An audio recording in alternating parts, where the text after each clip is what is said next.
Hey, everybody, and welcome to episode 16 of the Ready Steady podcast, the podcast for the Ready Steady Play YouTube channel. I am, as usual, joined by Barry. That is I.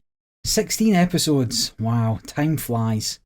Doesn't it just? And we've covered so many games, so many board games. Now we're going to talk about some more board games. In this economy. Well, quite right. We should be doing older games that you can find on the secondhand market that are still worth it. Try and find a good bargain. Charity shop finds. Yeah, games that everyone else wants to sell, but you should be picking up. Maybe that can be a segment for the future. But for now, in this episode, we're going to stick to the usual format of the news and then what we've been playing. The news, the games, Ready Steady podcast. One tagline. So I see we've got 5 different news articles lined up. That's exciting stuff. I know at least something about 3 of these, but we're going to kick off with one I know almost nothing about. It looks like it is Western Legends Stories by Colossal Games.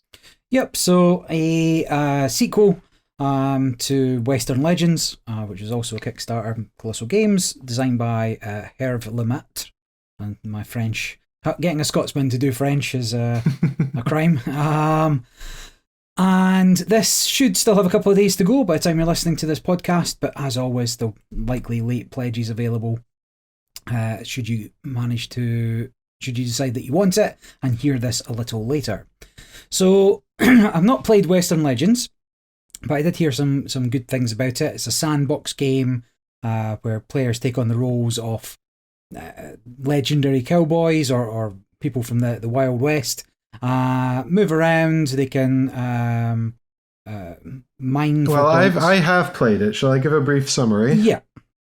So we did cover it on the show, and you can go and check out that series if you're inclined to do so. See me what I looked like about 4 or 5 years ago, whenever that came out. But it's a Western sandbox game where you would participate in potentially cattle ranching or gold mining or shootouts at the OK Corral. You can engage in gambling mini games like poker, and you can rob each other. So there's direct player interaction. And at the start of the game, you are sort of nameless cowboy looking to make a name for themselves. And which avenue you choose to pursue is up to you. And this flexibility is a big selling point of the game. You've got dice to throw. You've got a hand of poker cards to play for various benefits. They're used for resolving conflict as well as throwing dice. And it's all very exciting on the surface, but we found after a couple of plays generally that it didn't quite manifest the excitement. I won't review it now, but you can go back and see our final thoughts at the time on the channel if you're so inclined. Yep, and so my interest in this stemmed from, I think I said to you, Firefly, the board game, which is another sandbox-style game where you can go around performing various jobs for people, earning money, working towards the sort of end goal. You said it's not quite the same, but as I said, a couple of people compared Western Legends favourably to Firefly, so that's kind of what piqued my interest. I can see the comparison. I've played both of these. Of course, I played Firefly with you, and Firefly is a much the version of to be clear, we played the original version of Western Legends when it first delivered. You and I played the Firefly complete anthology with sort of bits curated by Barry. So Firefly was a much bigger, longer game at the time. Yeah. But I can understand why people are comparing it, because it does have that sort of moving around and engaging with stuff. I do think that there is much more scope for interfering with other players in Western Legends. Mm-hmm. In Firefly, it felt a lot more like we're sort of off on our own journeys with very little player interaction. Yeah, and I understand as well that Western Legends, the Anti-Up expansion, kind of completes that game a little. So if you didn't play with that, maybe... Yeah, that was, I think, before that came out. We just played the first edition with all the bells and whistles from the first campaign. Now, Western Legends Stories is the same but different. So a similar system, however, it's not compatible. It is a competitive campaign game. It is not legacy, so any scenarios playable separately. they are aiming to have sort of a sandbox experience by the end of it. There's a bunch of new mechanisms, and there's a lot more narrative part of the story, because you're starting as a no-named cowboy or cowfolk and trying to make a name for yourself in the West. Has a solo mode, so you can play through the whole thing solo. There's they've just announced that they're adding the automa as standard for even the base game. It was originally only in the deluxe or as an add-on. But you've got that, and I did originally back it, but I just dropped backing it today. I looked a little more into sort of the mechanisms of the game, and whilst the story of the original Western Legends, not the story still looks interesting. There's still some things that are sort of unrevealed and untested by the general populace for playing it. But I just thought it's probably going to sit on my shelf. I'm probably not going to get to play it. I'd probably like it, but it's not maybe a certain buy for me. The more I looked into it, so it does look good. I just don't think I get it to the table often enough to justify the purchase. That's fair enough. I've not looked at it at all. I'm not opposed to having a look at it, in the sense that, I didn't dislike Western Legends so much it's completely put me off the designer or further works. I like narrative-driven stuff. I like story-driven stuff, so I'm definitely not put off by those elements. However, I would be hesitant simply because the other two story-driven campaign games that I've played, which have been competitive, which are to say Near and Far from Red Raven Games, designed by Ryan Lockett. Yeah. And the other one is Destinies, which was for a big sort of campaign, a series of big campaigns actually from Lucky Duck Games. I don't actually think I know the designer of that. But it's a very short campaign, is Destinies. Near and Far is much longer. Destinies tends to be like sort of 3 linked scenarios, and there's a number of different campaigns or set series in the box. But they never really managed to wind up satisfyingly, because in both games you start off on these sort of linked, sort of choose your own adventure book style narratives, and inevitably somebody doesn't get to complete their narrative, and like Destinies would often end with somebody just, walking glumly into the woods, never to find out what happened to them. And it's just so unsatisfying for everyone except the winner that I'm not sure if it can work. And I'd need to see some really compelling updated mechanisms that would allow these sort of narrative stories in competitive games to play out. Because so far I've seen nothing more creative than it's a race to complete the choose your own adventure book, and everyone who doesn't get to the end will never know how it turned out, other than you mysteriously gave up and wandered off into the sunset. That is some people's destiny, though, so that's fair enough. But yeah, no, you're right. Like, and part of the reason, again, like, I just don't think I'd get the same people to play it the whole way through. And then what do I do with it? Do I keep it like they've done with sort of Ticket to Ride Legacy? I know this isn't a legacy game.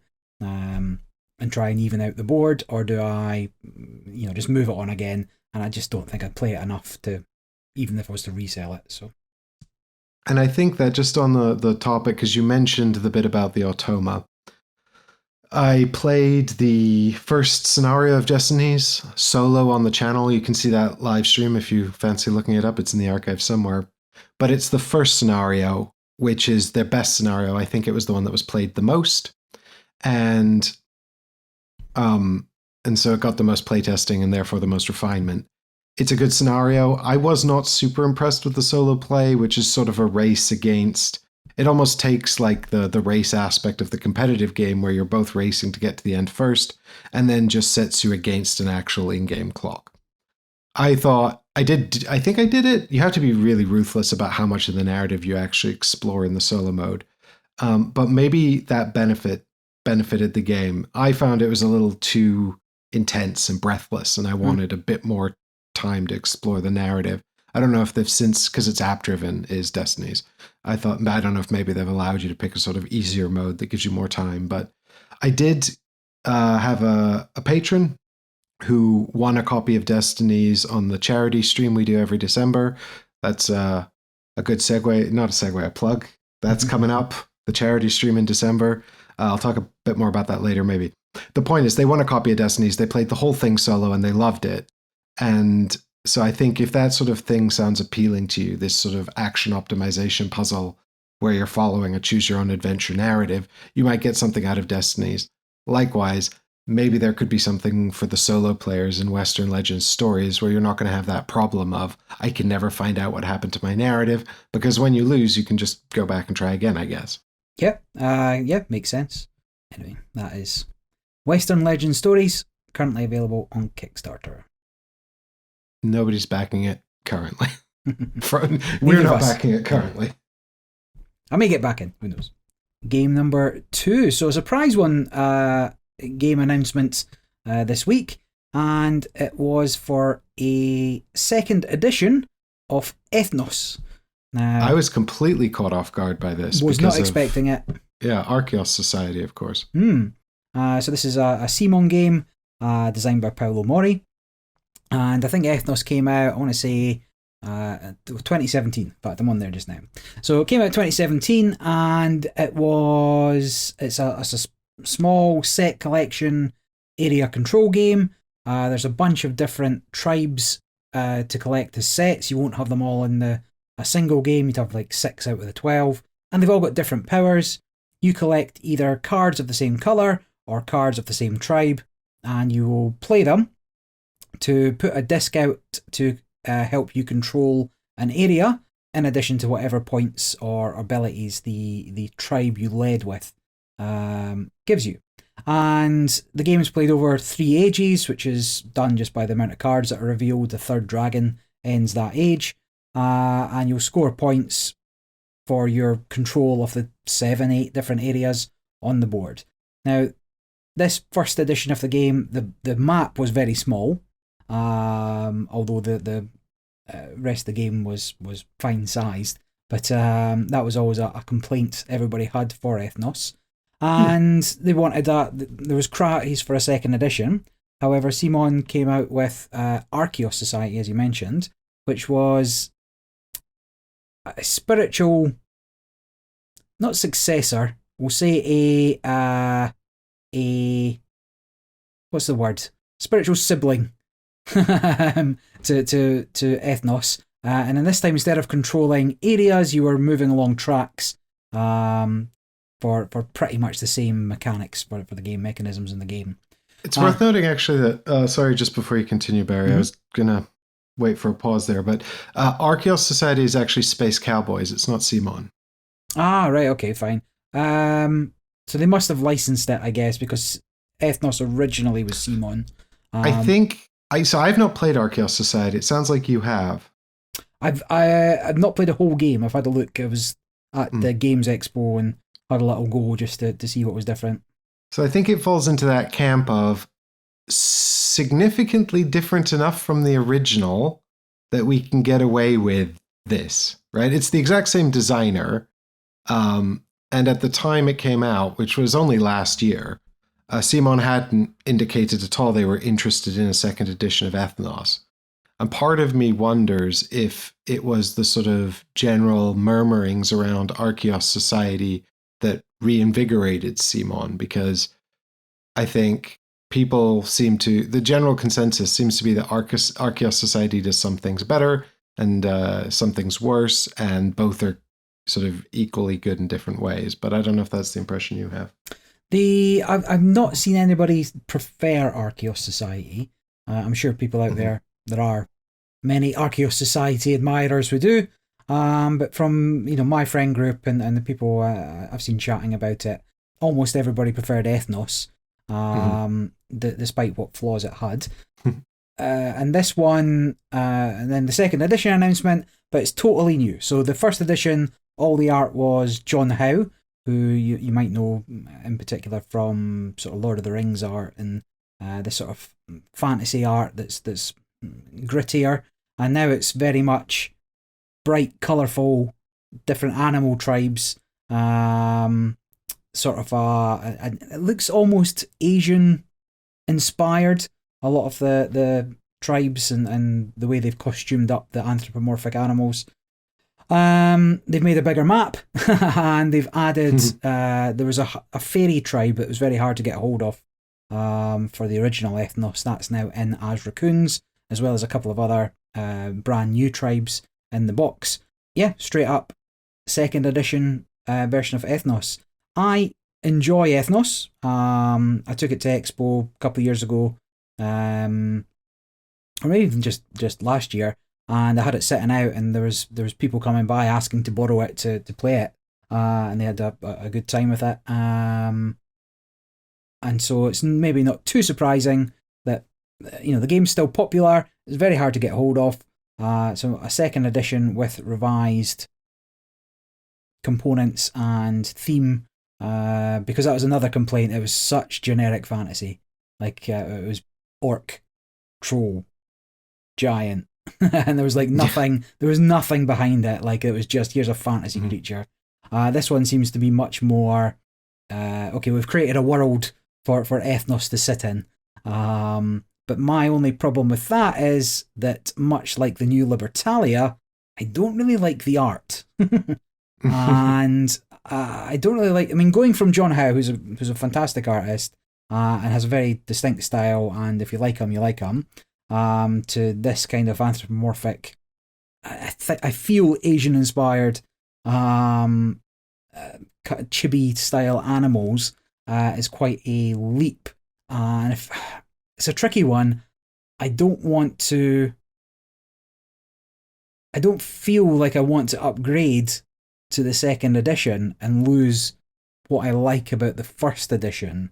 I would like a bigger map. I would like the extra tribes, but I don't know if I'd like them enough to give up the old version. And as a second point, the original Ethnos box was slightly thinner and slightly wider than a standard game box, and it fits perfectly into a space on my shelf that a new box would not. So considerations all round for that one. Yeah, it's interesting. I mean, Ethnos is one of my top gateway games. It's almost my go-to gateway game. I love Ethnos.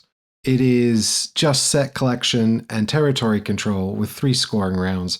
It's dead quick.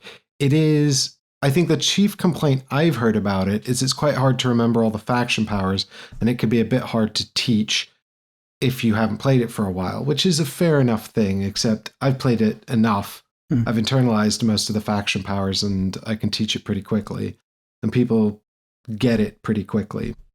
It is thematically fairly devoid.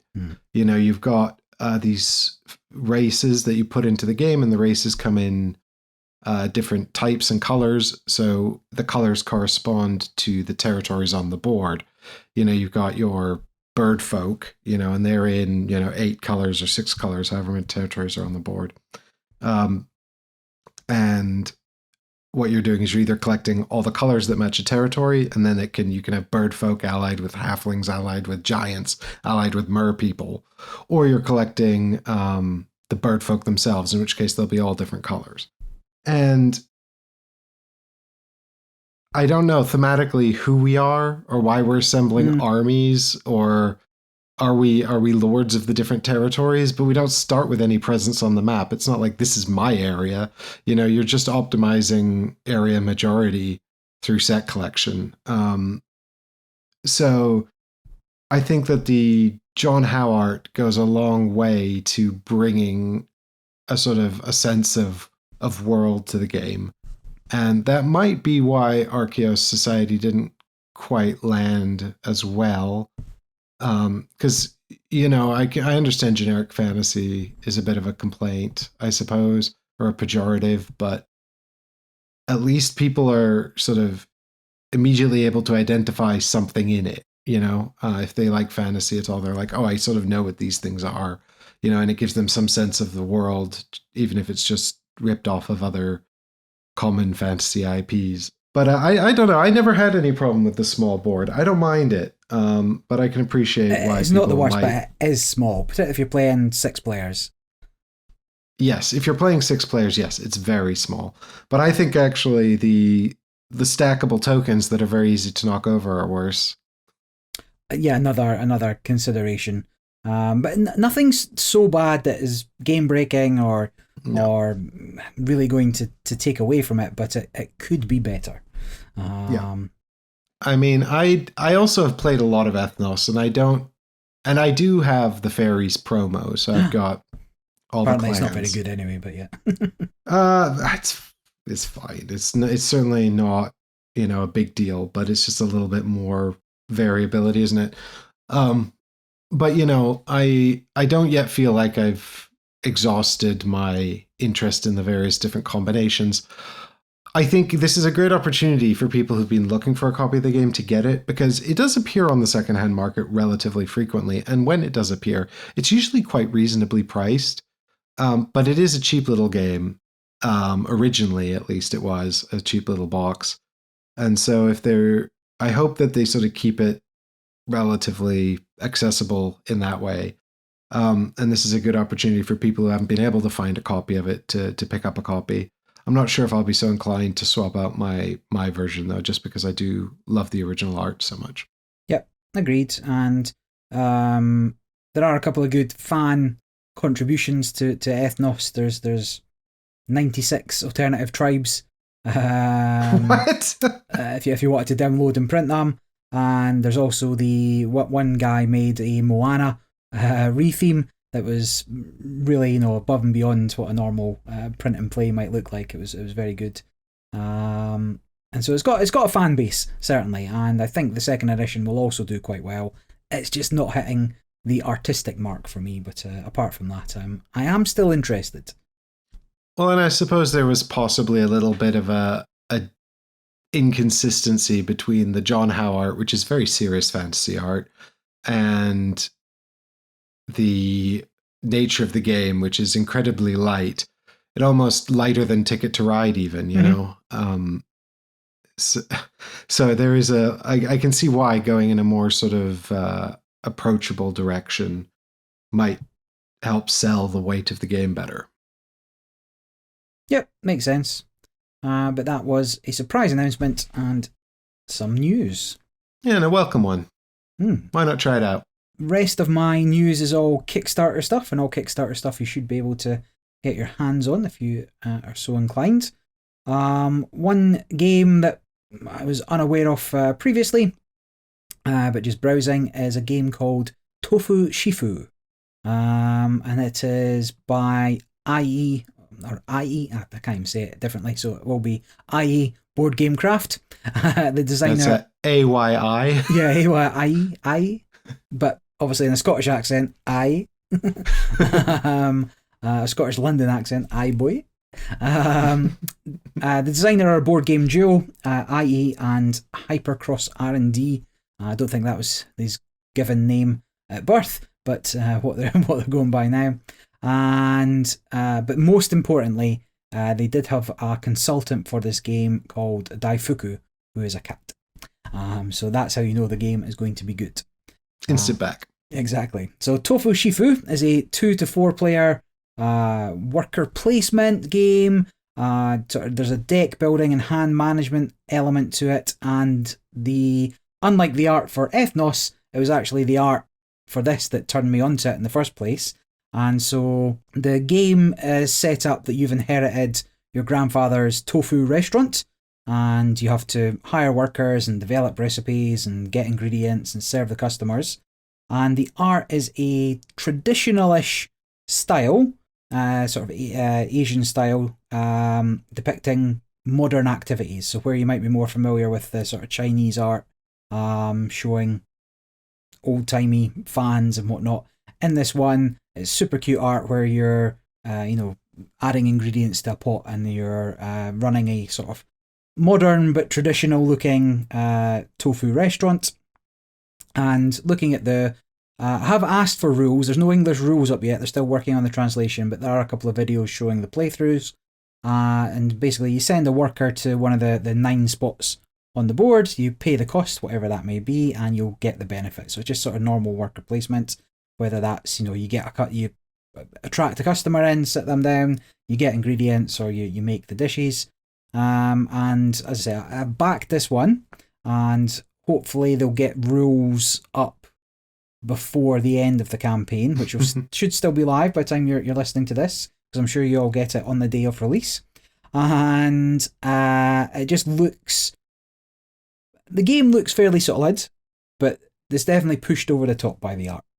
The couple behind the production have made 4 or 5 games previously. I find it interesting, the amount of games coming in from Asia that are getting sort of English productions, whether that's through a traditional publisher or through self-publishing and on something like Kickstarter. Like, there's a whole nother world of game development that goes on over there, and we've only really scratched the surface the last few years since perhaps Love Letter came over. But there must be a whole bunch of developments out in China and Asia as a whole as well that's interesting. But this looks like a fairly solid mashup of mechanics. I think the core part is the worker placement, choosing what action you're going to do in the turn to work towards shared objectives to win the game. And there's lots of cute components as well. Like they've reached the stretch goals, I think, for little plastic hat player markers. Hats are a currency you pay with, and little tofu bowls as well, rather than just the tokens. Entirely unnecessary, but I'm sure it will look very nice on the table. And it looks like a small box game from the Kickstarter just because the art's cute, but actually it's a full size. It's going to take up your table. It says it's easy to pick up and packed with little pieces of optimization puzzles.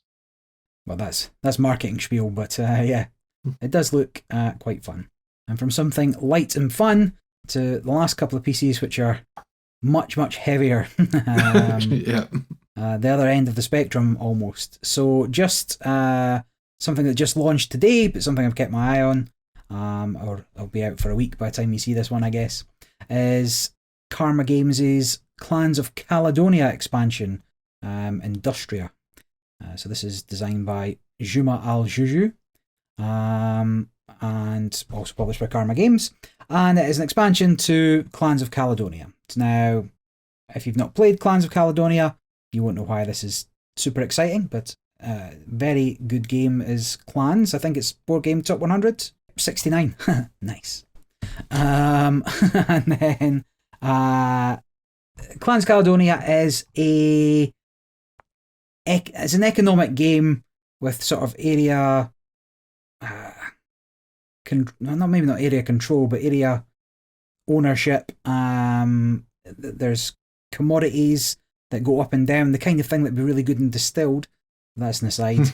But there's like a market, there's commodities, there's contract fulfillment, and you're basically with a little bit of the...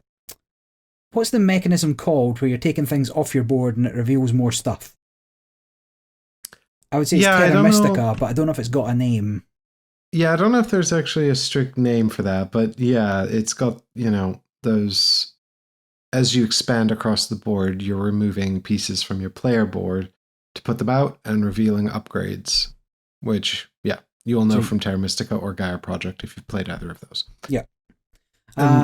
It's possibly just because of that mechanism that this was compared to those two when it first came out, although I don't think it's a very good comparison, actually.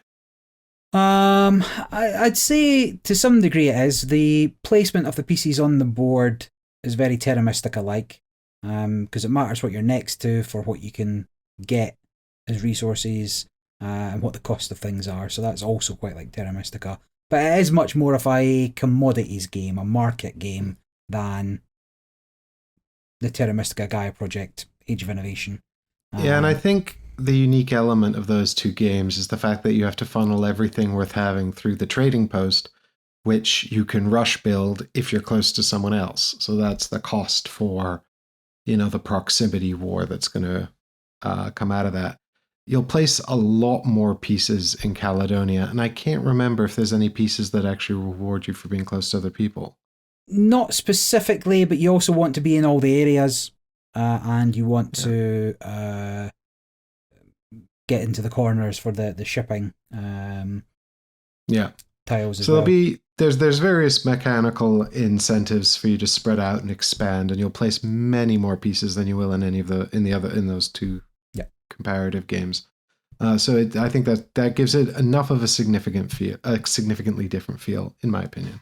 Yep, and so Clans of Caledonia was a 2017 game, same as Ethnos, and it's not had anything since. It's quite a complete game on its own, but it's a very good game, top 100 on Board Game Geek, and this expansion comes with a bunch of things, mostly variety, right? So there's a whole bunch of additional map boards.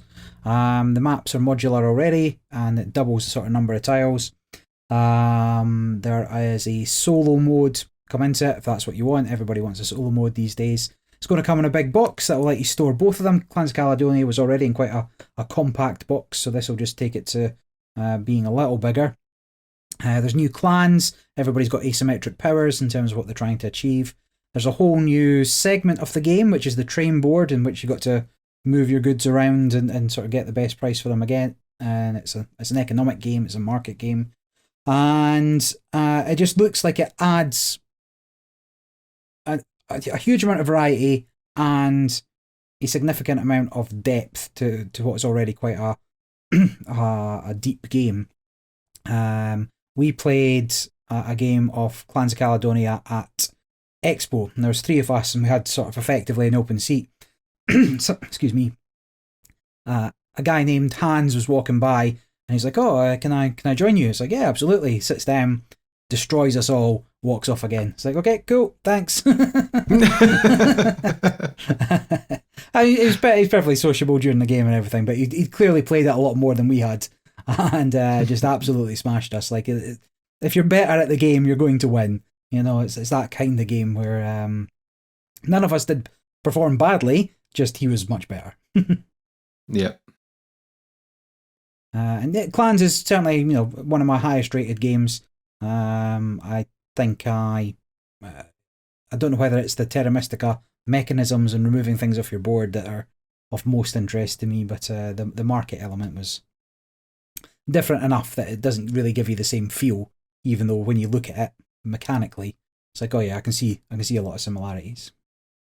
Yeah, there's sort of like a narrative that emerges to scoring points in Terra Mystica and Gaia Project, in that you've got those scoring objectives round to round, and you're trying to sort of slot your strategy in around those different scoring things. Because Clans doesn't have that, it's a lot more sort of on you to figure out how you're going to do that. And because it's got this fluctuating or how you're going to score points, and because it's got this fluctuating economy you need to be thinking about, and this sort of contract fulfillment system as well, that's not really present in Terra Mystica and Gaia Project. It feels like a wholly different game, I think. And although, with some surface level similarities, but I mean, I really do enjoy it. I don't think I've probably played it as much as you have. I remember the only time I ever saw you come to the board game group we used to attend in London was to play this game. Yeah, I can't remember if I won or not, but I came down just to represent Clans for life, Yeah. But I remember picking it up. My only sorrow is that I have a nice a nice wooden insert for it that I'm going to have to ditch, I guess. Yeah, sad. You won't be able to get the expansion and that in the same box. But that was the first of our 2 heavy games, and then the other heavy game, which is also on Kickstarter. Sorry, just before we move on, we do have we did play it on the show. Apparently I've done a rules video for it, so there's a whole series up on the channel from 2017 if you want to check that out. That's when the game came out. How timely.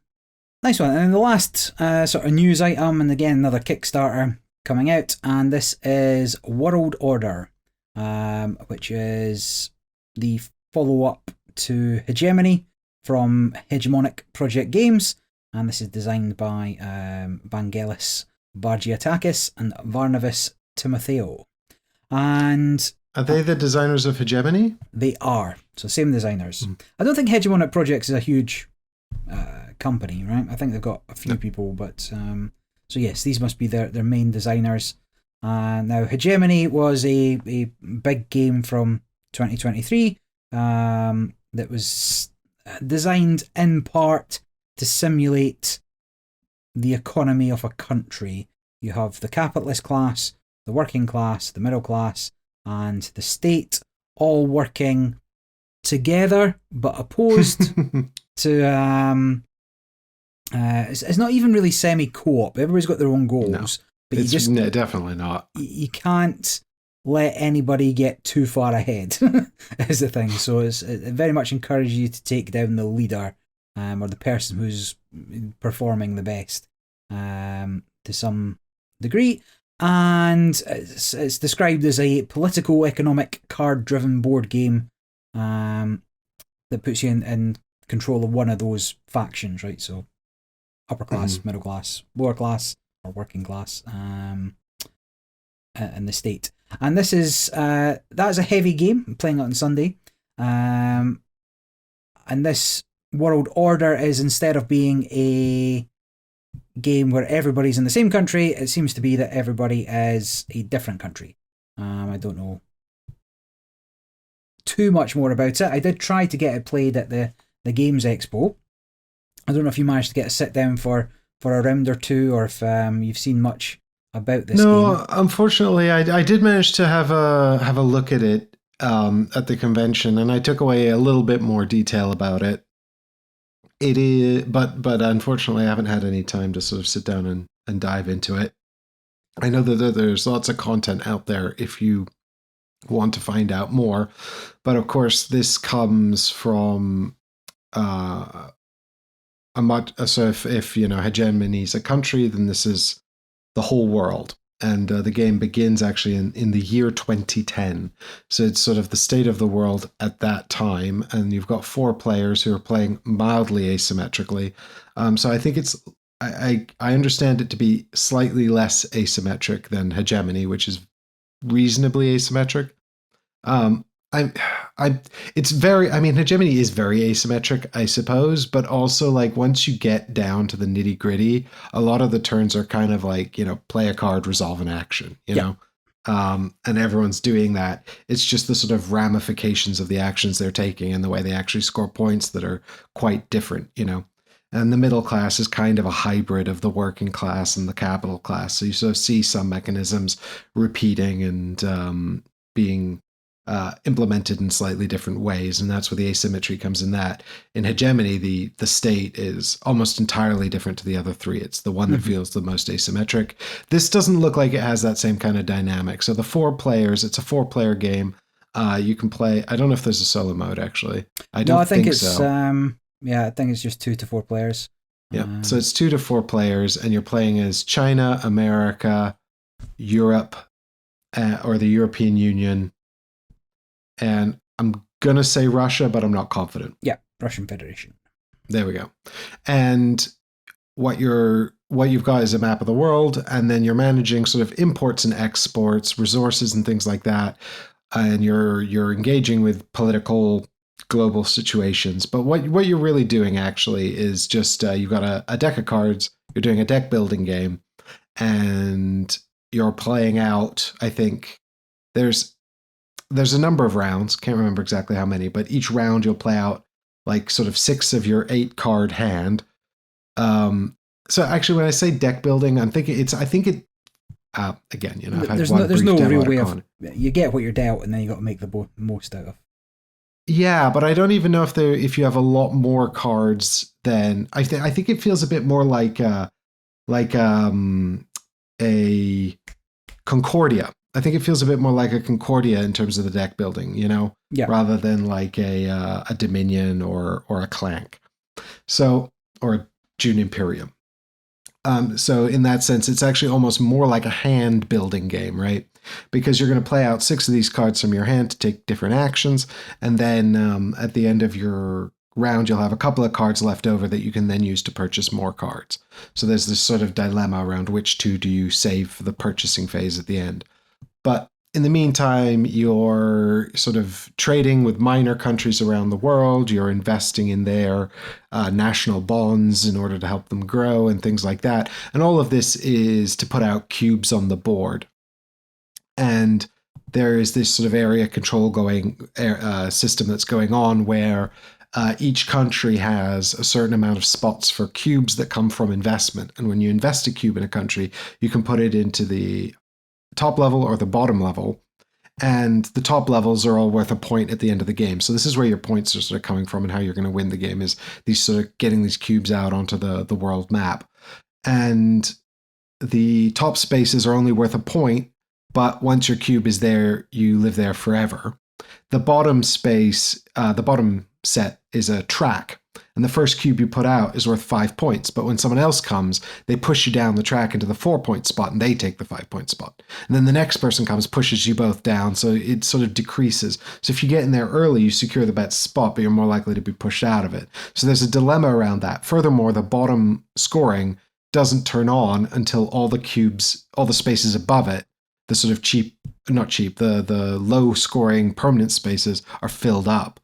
So there's this like sort of interesting area majority thing going on the board there, and I believe there are multiple scoring rounds over the course of the game as well. It's not just end game scoring. But that's about all I got out of it. There's some growth cards as well and some technologies that you sort of invest in, and they escalate and you have to sort of invest in more of them.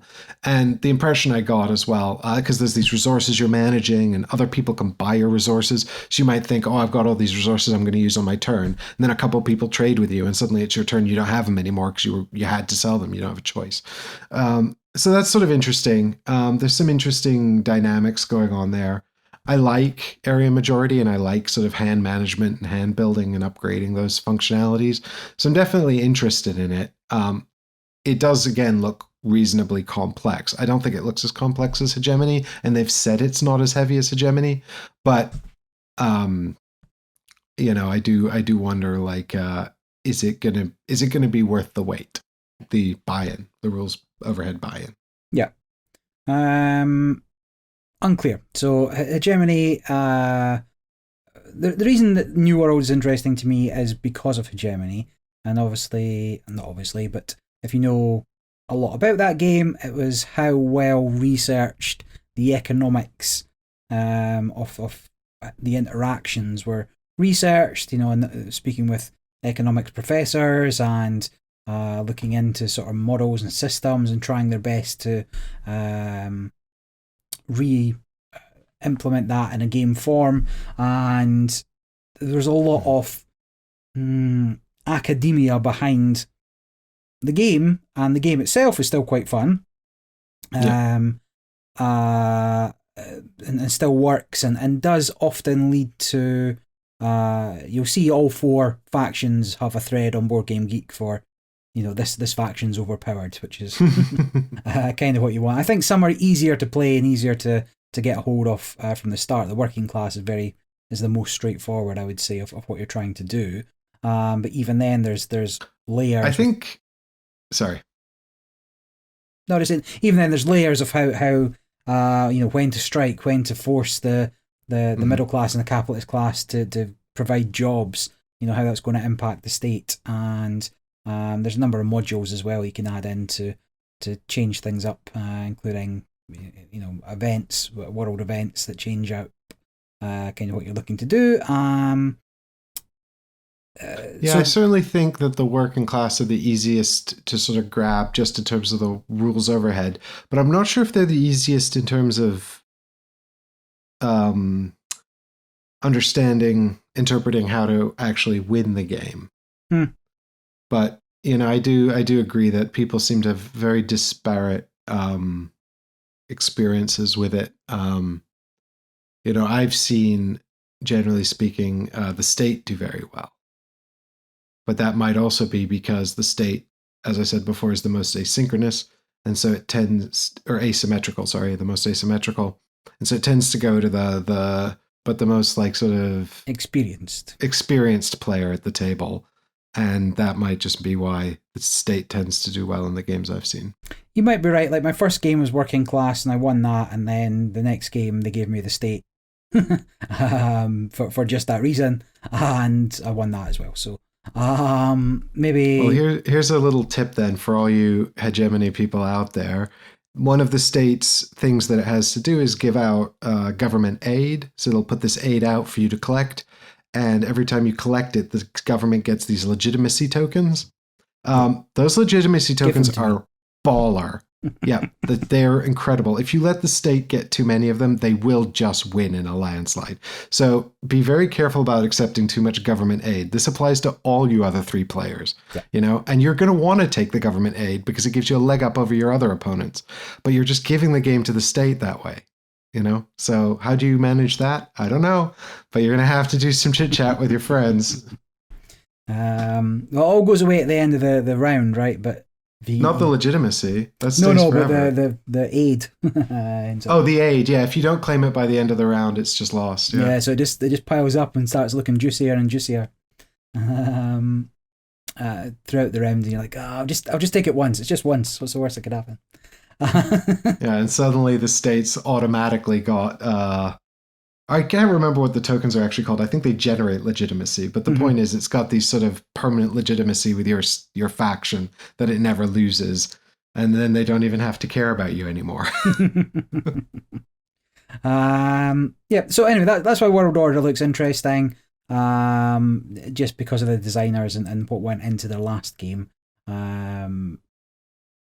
Could be more fun, particularly if it is a little more straightforward as to what you should be doing.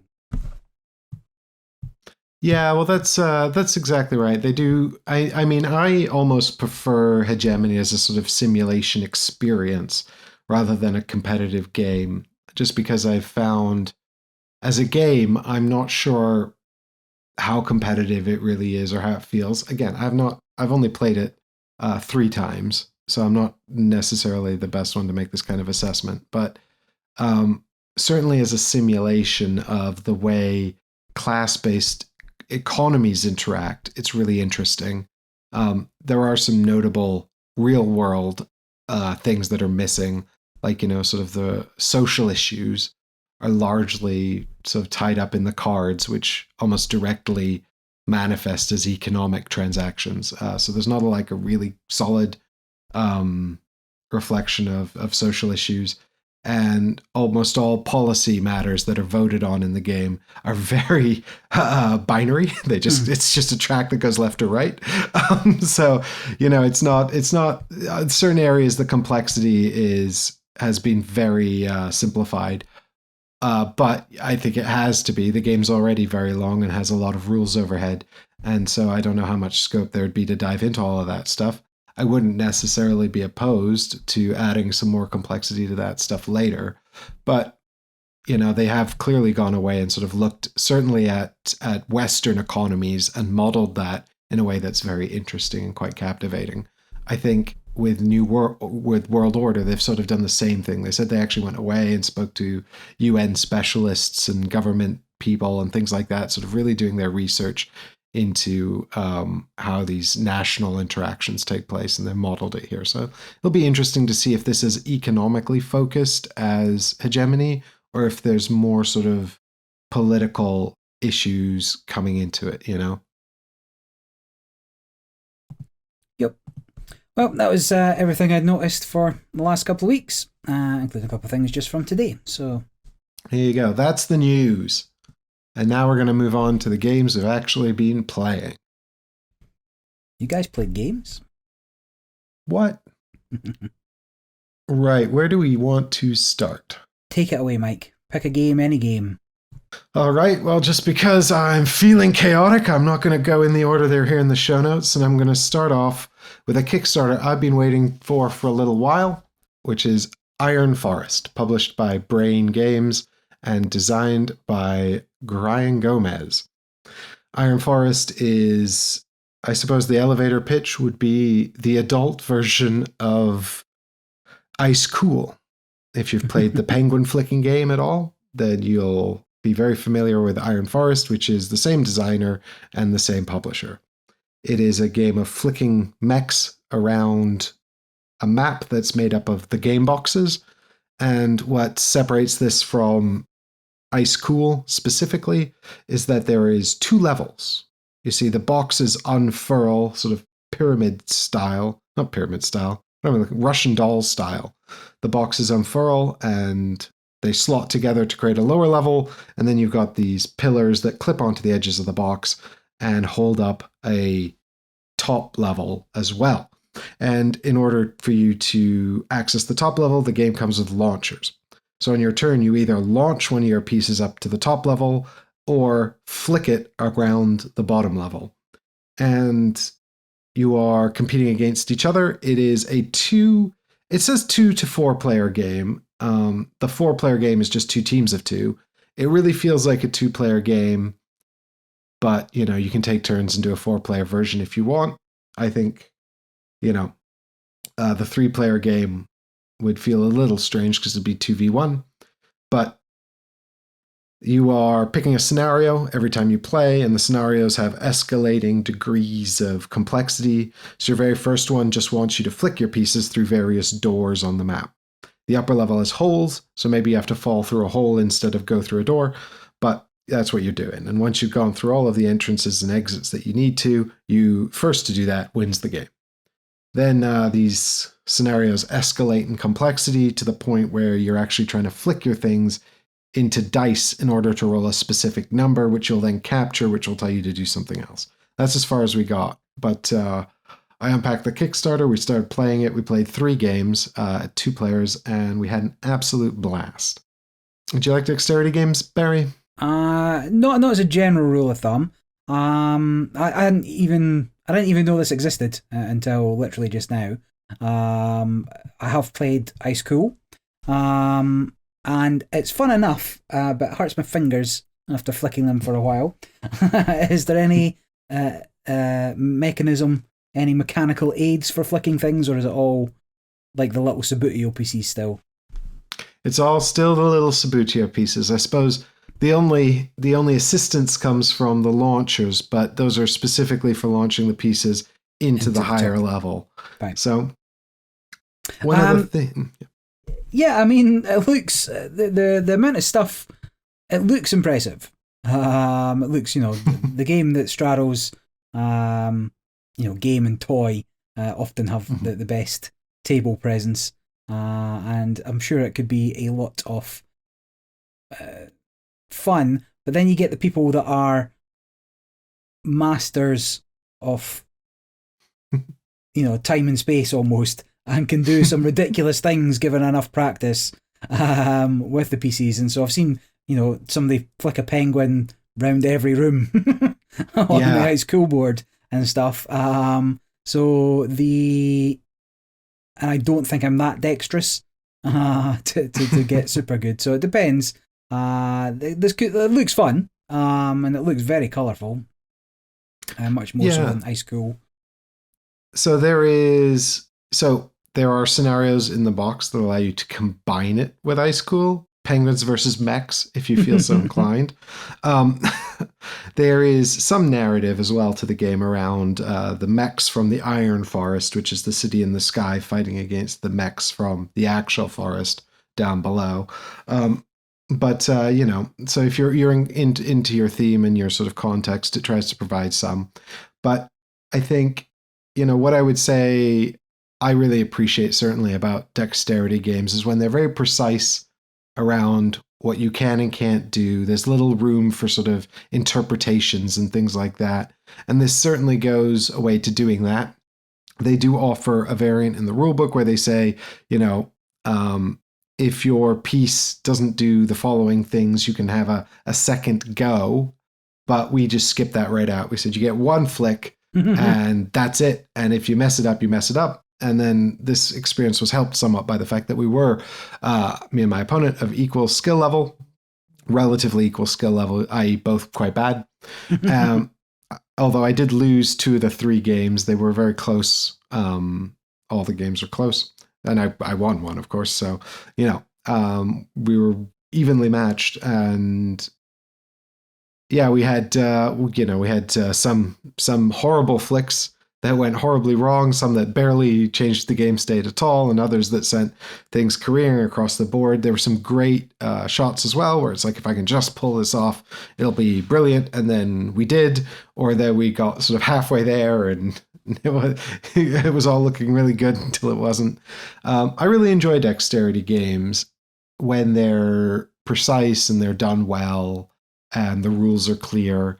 And I think, this one is, I mean, I wish the rule book was a little bit better written, but overall, it came together really well. And, certainly the questions that we had after reading the rule book were answered on the forums already. So it's been in development for a long time, I think, as they try to get the physicality right.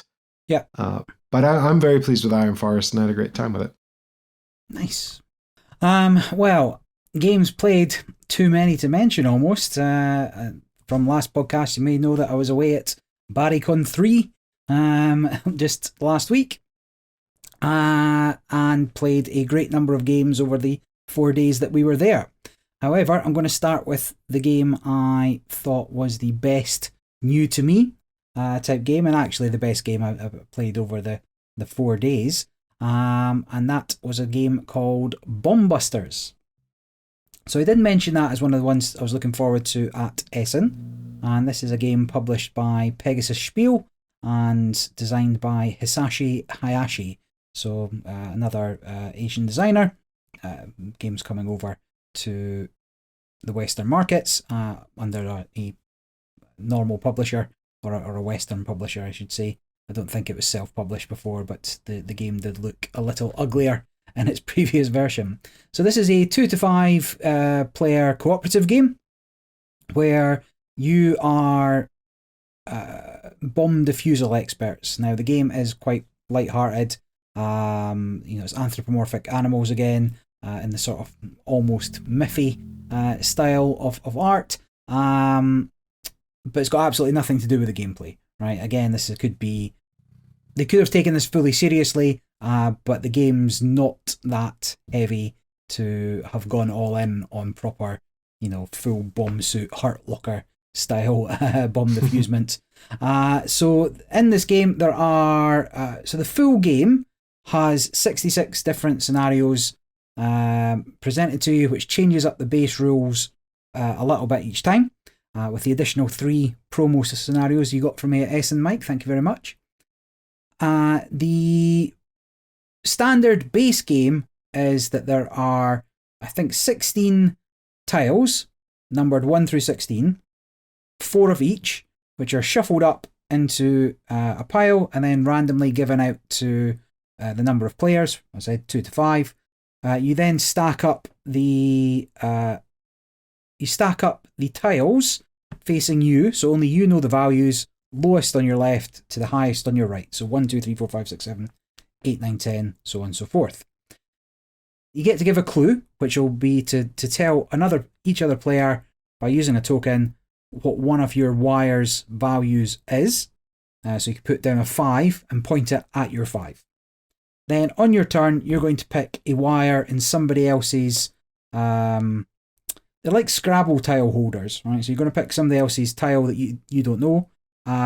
Say that is a 5 or a 10 or whatever, and then you will reveal a matching wire, and that will let you cut those wires. You put them in front of you so you can see what's been taken or what's been cut, and that will go round and round until you've cut all the wires.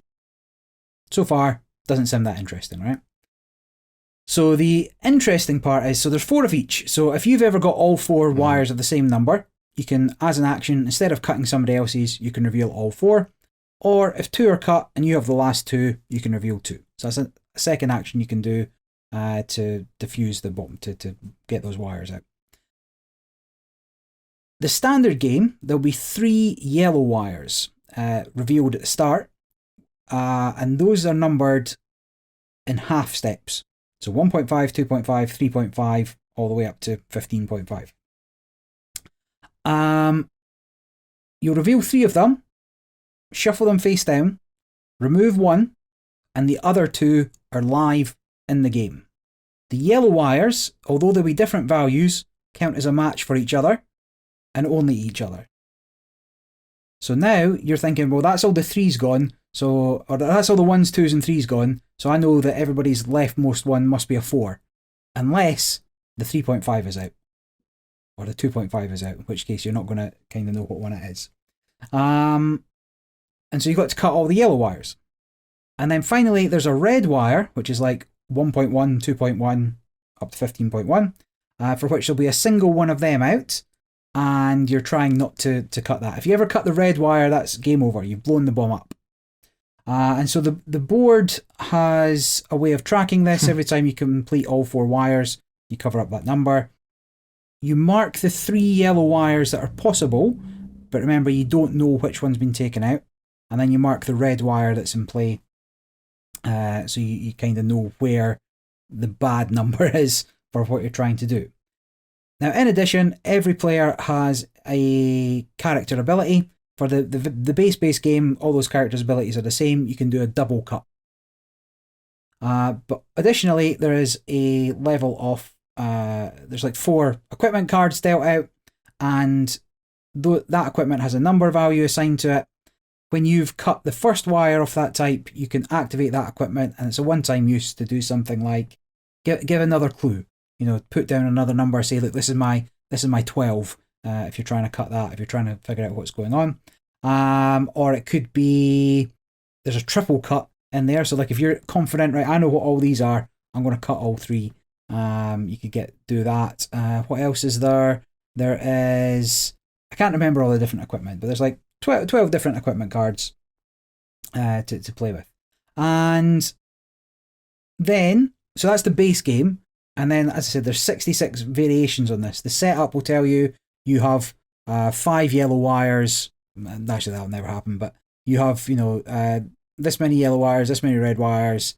This is the restrictions on what you can and can't do. You have to cut all the odd wires first. You have to, different things that are in these scenarios.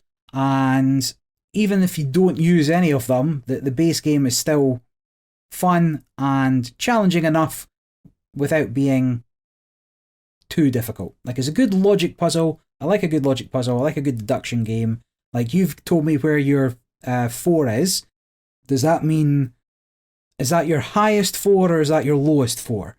What are you telling me by telling me, or is it your only 4? So much like the crew, where you can kind of reveal, I've only got one of these, or this is my only card, or this is my highest card, something like that. What is your clue telling me? Because obviously you can't tell me what your wires are. And it led to a couple of failures, but mostly successes when playing it at Barrycon. I would say most of the failures were tiredness, and perhaps there's some alcohol involved for the levels we were playing it at. But it was a really fun game, and I'm excited to play more of the missions. Good stuff. Well, I've not played Bomb Busters. I've only played one other game by Hisashi Hayashi, to my knowledge, which was The Number, which is a really interesting little sort of bidding game, best at 4 players, which is the maximum.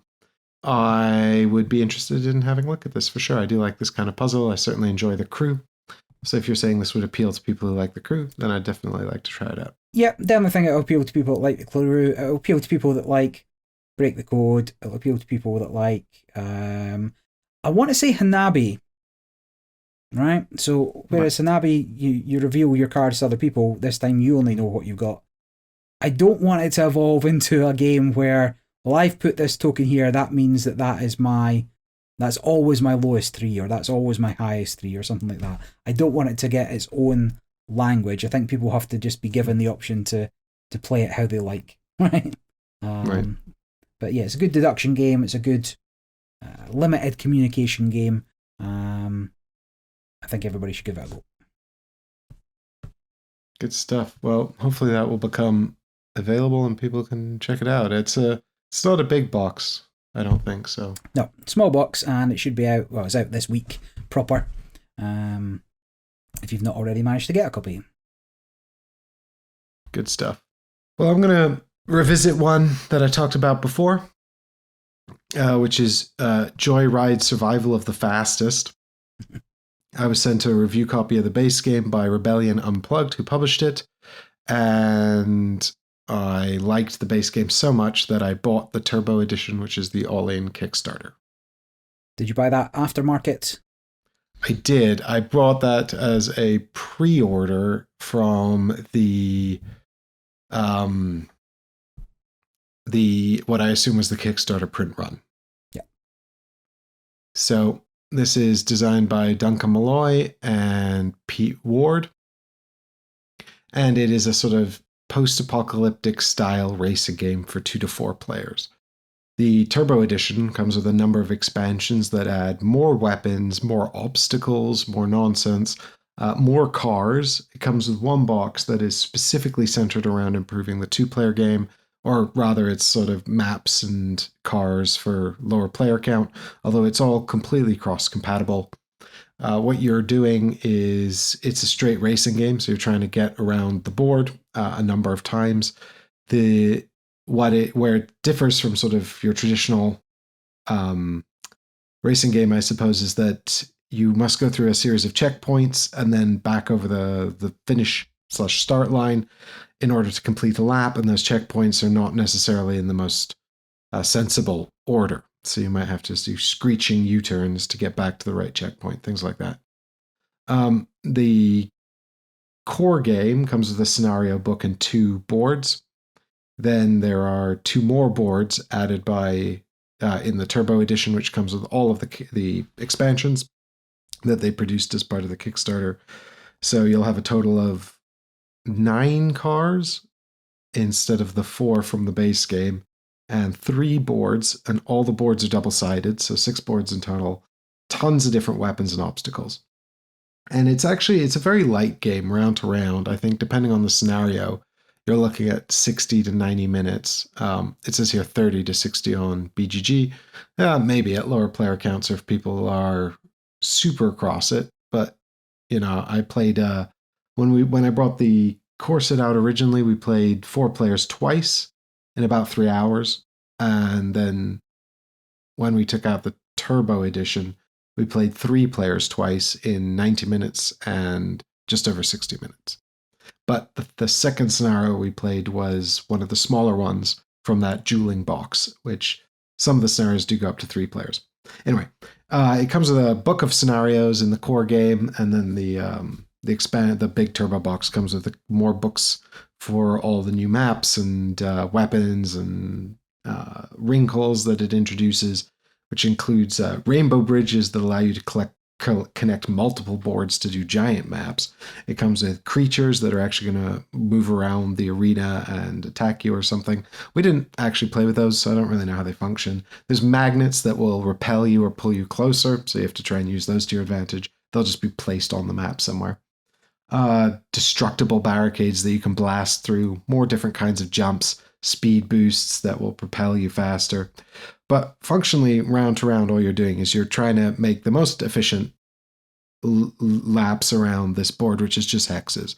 And so it's really just optimizing your pathing and rolling some dice to see how far you go, which might sound relatively banal or luck-based, but actually there's a whole system of sort of gearing up and gearing down, which determines how many dice you're going to throw. There's a really clever system of turning, where, if you're in gear 1 or 2, you can turn, or if you're in gear 2, you can turn twice. Yeah. If you're in gear 2, you can turn twice. Otherwise, you can only turn once. And because, anyway, once we internalized these sort of rules for turning and moving, a lot of it became around sort of counting hexes, which I hate. I've said before, I hate just sitting around counting hexes. I hate line of sight in games or range in dungeon games where there's tons of hexes or squares and you're sitting there going, am I in range trying to count? Give me super simplified stuff in skirmish games, dungeon crawlers, whatever, so that I'm not sitting counting hexes. This game does kind of come down to just counting hexes, but it's so much fun. I don't know why it's fun in this game. It's just exciting, and you care about what people are going to do, how they're going to hit you. The cars take up 2 hexes, so whether you knock them on the front or the back, it'll turn their facing, and every bump feels like a massive, significant setback, unless it's not, in which case you're filled with great relief that it wasn't worse. It's just really great. I really enjoyed the second 2 plays of it. I've had a thoroughly good time with Joyride. I'm bringing it to the GridCon next week. It's just great. It's brilliant. Nice. Obviously, yeah, you talked about this before, and it looks like fun. Like the colors pop, the board looks fun, the pieces look chunky. It looks like there's lots of things going on. But I've not played it, so can neither confirm nor deny. Yeah, I mean, I think it can, and it has actually in two games come down to me facing off against someone else to cross the finish line. So it's like, and in both cases, actually, it's been slightly longer odds for me. So I guess I was slightly less efficient than this other person or the other player in both cases.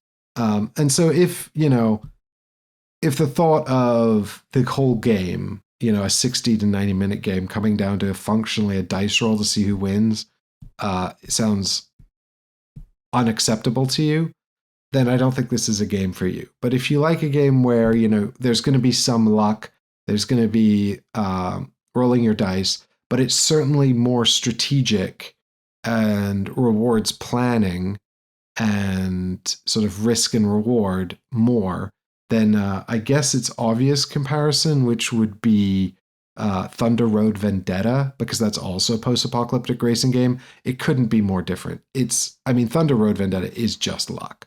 And it's silly nonsense, and I don't mind playing it, but I wouldn't suggest that there's a massive skill curve to Thunder Road Vendetta at all. Whereas this does feel like there is some amount of skill to it, or at least it creates the illusion that there is. So you feel more invested in that kind of strategizing. But it is functionally deciding which dice you're going to lock down, which dice you're going to roll. Every car comes with its own unique set of powers. When do you use those? How do you get the most value out of them? That sort of stuff, but it's great. I really think it's a good time and it feels fast paced and moves along at a very clip pace, despite the fact that there can be moments where everyone's just sitting counting hexes. Mm-hmm. There is also sort of like, I suppose there is a bit of a particular round structure, which is quite important to internalize. But after one game of it, we'd pretty much all of us internalized the rules. So and my later two games were with the same players I played the first two games with. So, once we'd sort of internalized those rules, the game just moved along at a really good pace, and it didn't take us much to sort of dive into all the extra content added by the Turbo Edition. Seems cool. Going back to cons, BarryCon 3. No, another game I got a chance to play there for the first time was King of Tokyo Duel.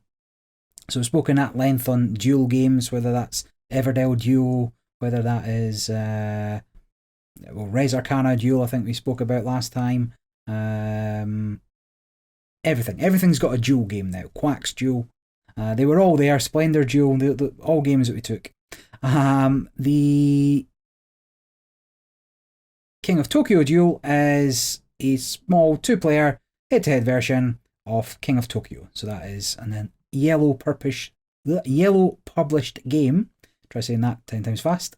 And designed by Richard Garfield, designer of many games, Richard Garfield. And if you've not played King of Tokyo, it is a dice-chucking monster or kaiju fighting board game where you are competing to be the biggest and toughest monster, whether that's to destroy all the other monsters and become the King of Tokyo, or to gain enough points. I'm actually not sure what points mean, probably notoriety or something within the context of destroying Tokyo, to become the biggest and toughest monster.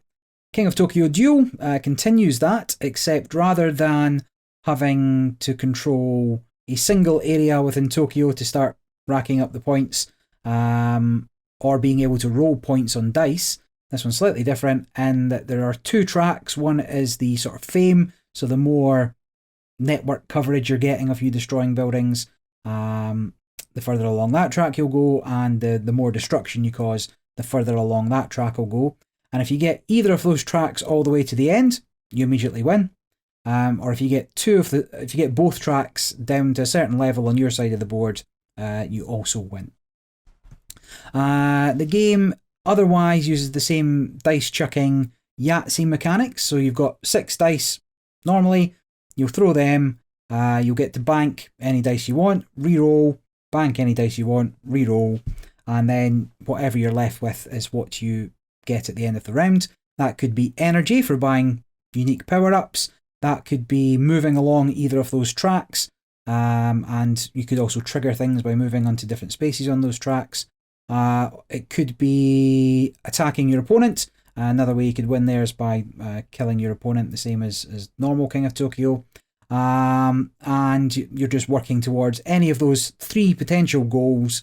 One track all the way to your side, both tracks far enough onto your side, or doing enough damage to your enemy.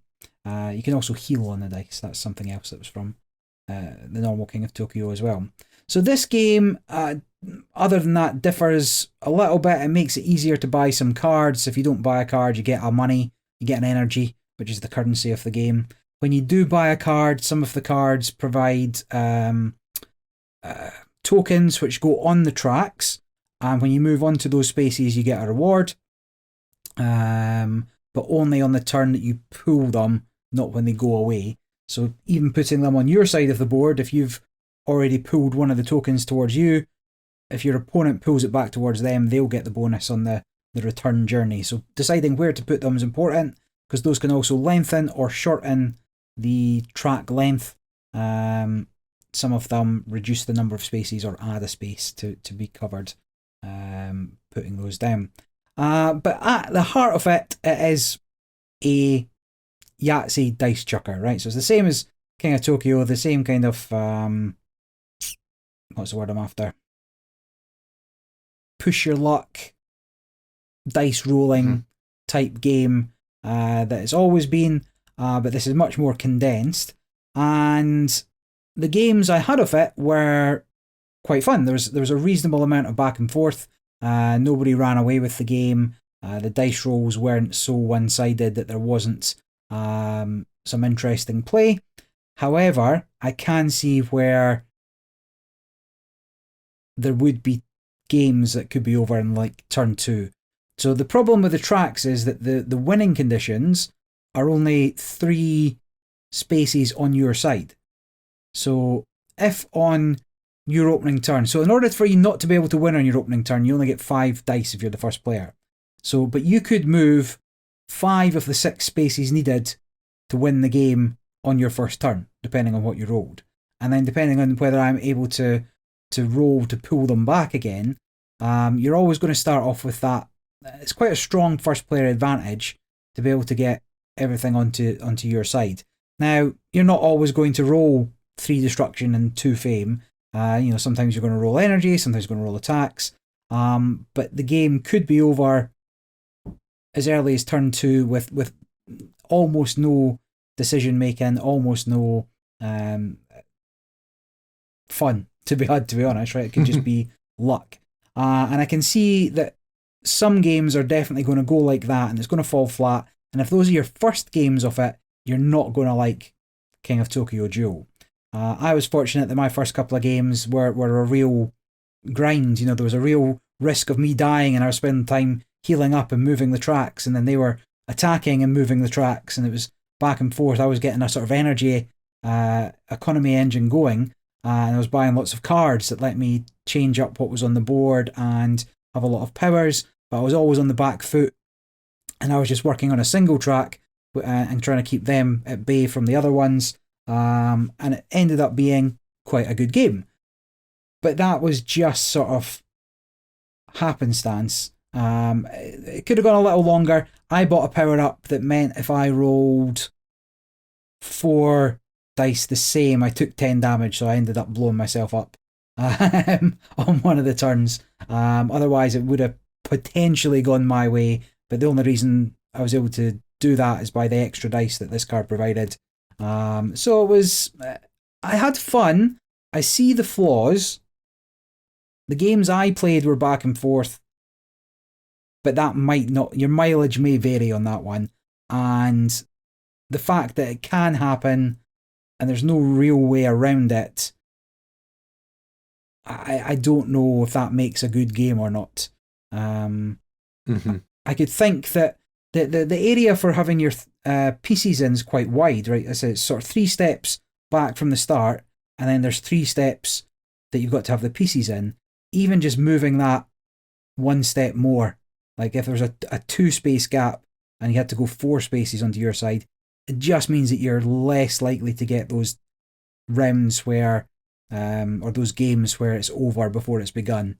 But I'm sure Richard Garfield knows what he's doing. I'm sure Yellow play tested it and decided that the few games that went badly, mostly it worked better with that wider gap and that easier to reach track.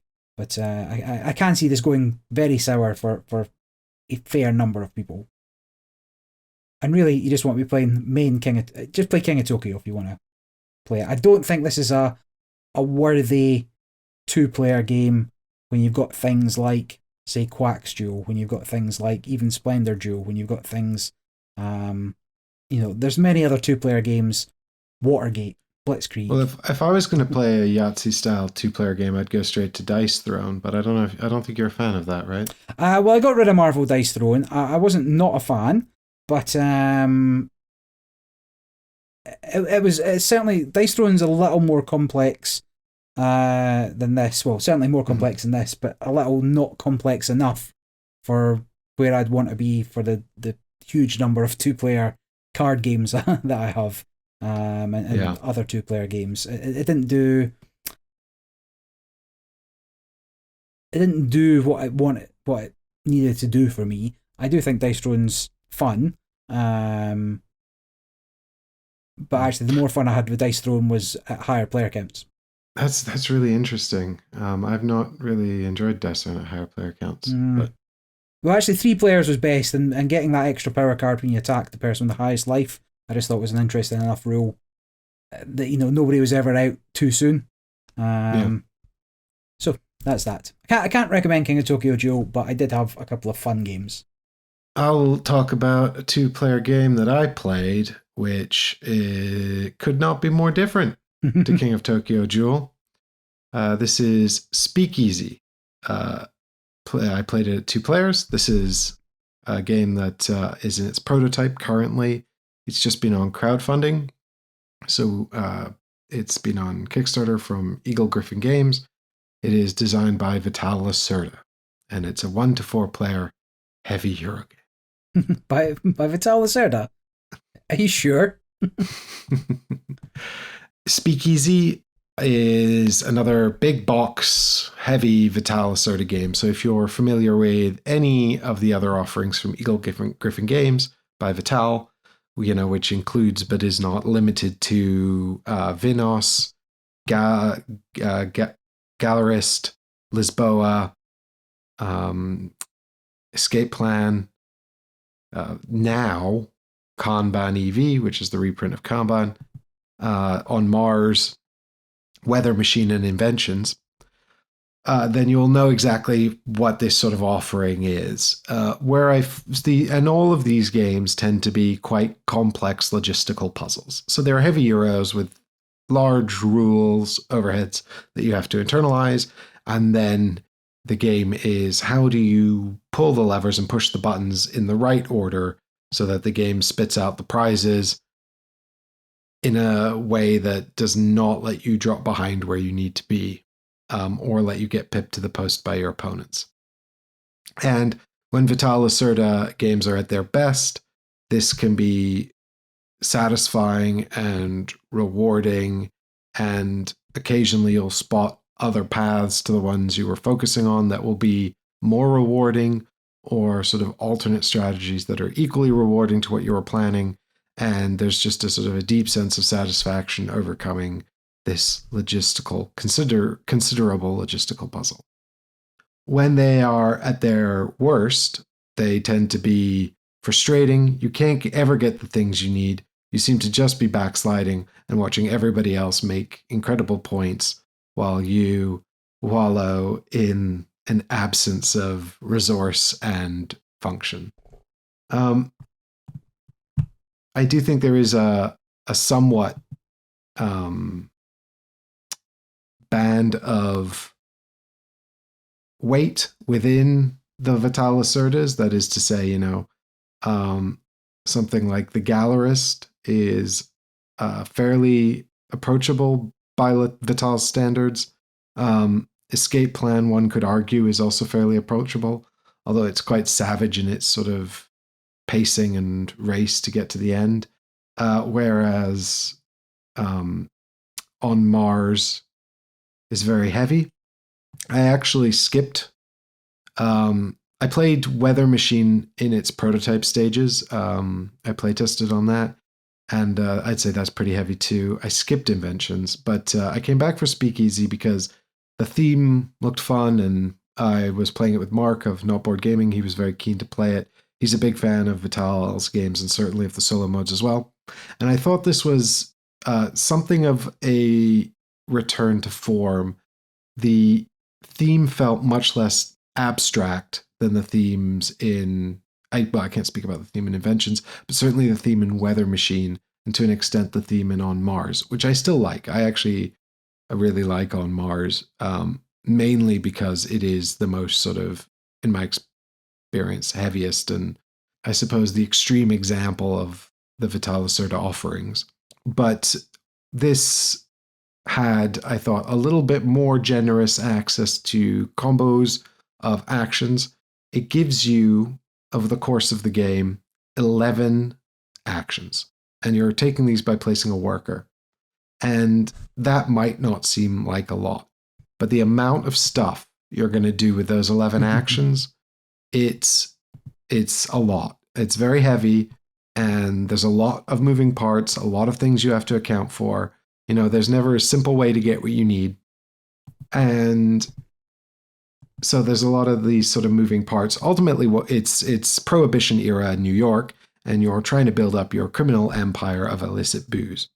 And so you're going to be building a distillery right at the start of the game. Everyone gets one. You don't have to build your distillery at the start. Maybe you're some kind of strategic savant who thinks holding on to the distillery and doing something else with it later is going to be more valuable. But I don't know. I just put mine out right at the start because I'm a simple smooth brain and I need to have that distillery. And then you're going to start building speakeasies, which are these, hidden bars around Manhattan. And then eventually you can build casinos, nightclubs and casinos to help you launder your money. And you're going to have to do that because money is how you win. But you're going to have two kinds of incomes in the game. One is sort of secret money that goes straight to your safe. And the other is sort of liquid cash, which is to say laundered money that you can then spend because you don't mind the government seeing that you've done that. And you need to keep a good supply of both because at the end of the game, your money is how you're going to win. Money is points. But during the game, if you spend money from your safe, that is to say your illegal, ill-gotten gains, then it's worth half as much, or you have to spend twice as much money out of the safe. And so if you can buy things with your liquid cash, it's way more efficient. But getting the liquid cash is harder. You're going to be coordinating the production of booze on the board. You're going to be delivering them to your venues around the board. Manhattan itself is divided into 3 sections, upper, lower, and mid. And there's going to be a territory control aspect for the different regions in each area. So there's a sort of element of building up the buildings and trying to capture the business there.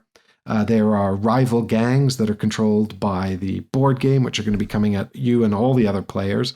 And there's also the cops that are coming to crack down on things. And if you don't send your family members to protect your interests, then the cops are going to shut you down and you're going to become non-operational. And that's no good for your money.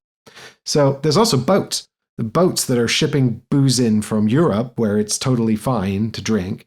And you can buy illicit booze from the boats, or you can rob the boats and knock them over and develop these asymmetrical player powers by robbing the boats. Anyway, so many moving parts, so many things to do, which is nice. It gives you a broad tableau of sort of options and things to access. And there's all these sort of like little actions couched in everything else that are going to trip each other and give you these opportunities to score the points and make the money.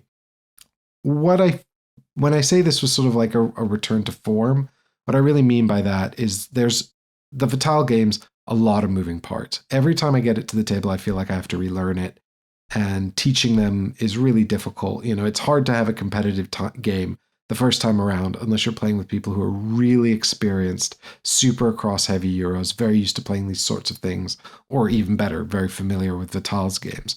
So, and if the theme can do some of the heavy lifting to help people understand what's going on, or at least remember the rules, or get a sense of the flow of the game, then I think that's of great benefit to these sorts of games. And I thought that the theme of Speakeasy, the way you're sort of managing your family members, you're building these sort of areas of your own board, which is like your logistics for your delivery vans and your production at the distillery and those sorts of things. The way all these thematically link together, the way the defenses that you've got, these hired goons that you spend to defend against the rival gangs that are attacking you, that could have been thematically something else, but it all feels very well thought out in terms of acting as a sort of an aid for you to help remember how all these mechanisms work together. So I really enjoyed my 2-player play of Speakeasy. I'd certainly be happy to play it at 3.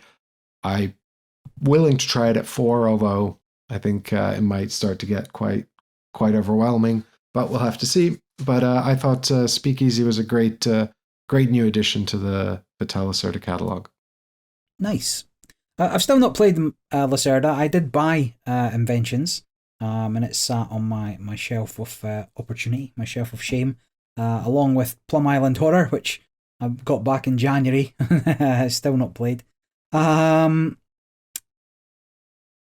so I can't really comment on how difficult a Lacerda is or what they really comprise of, but the way you've described the theme versus mechanisms seems a lot more sensible than it does when it comes down to read the rules for Inventions, which seems a little... It's not that it doesn't make sense, it's just hard.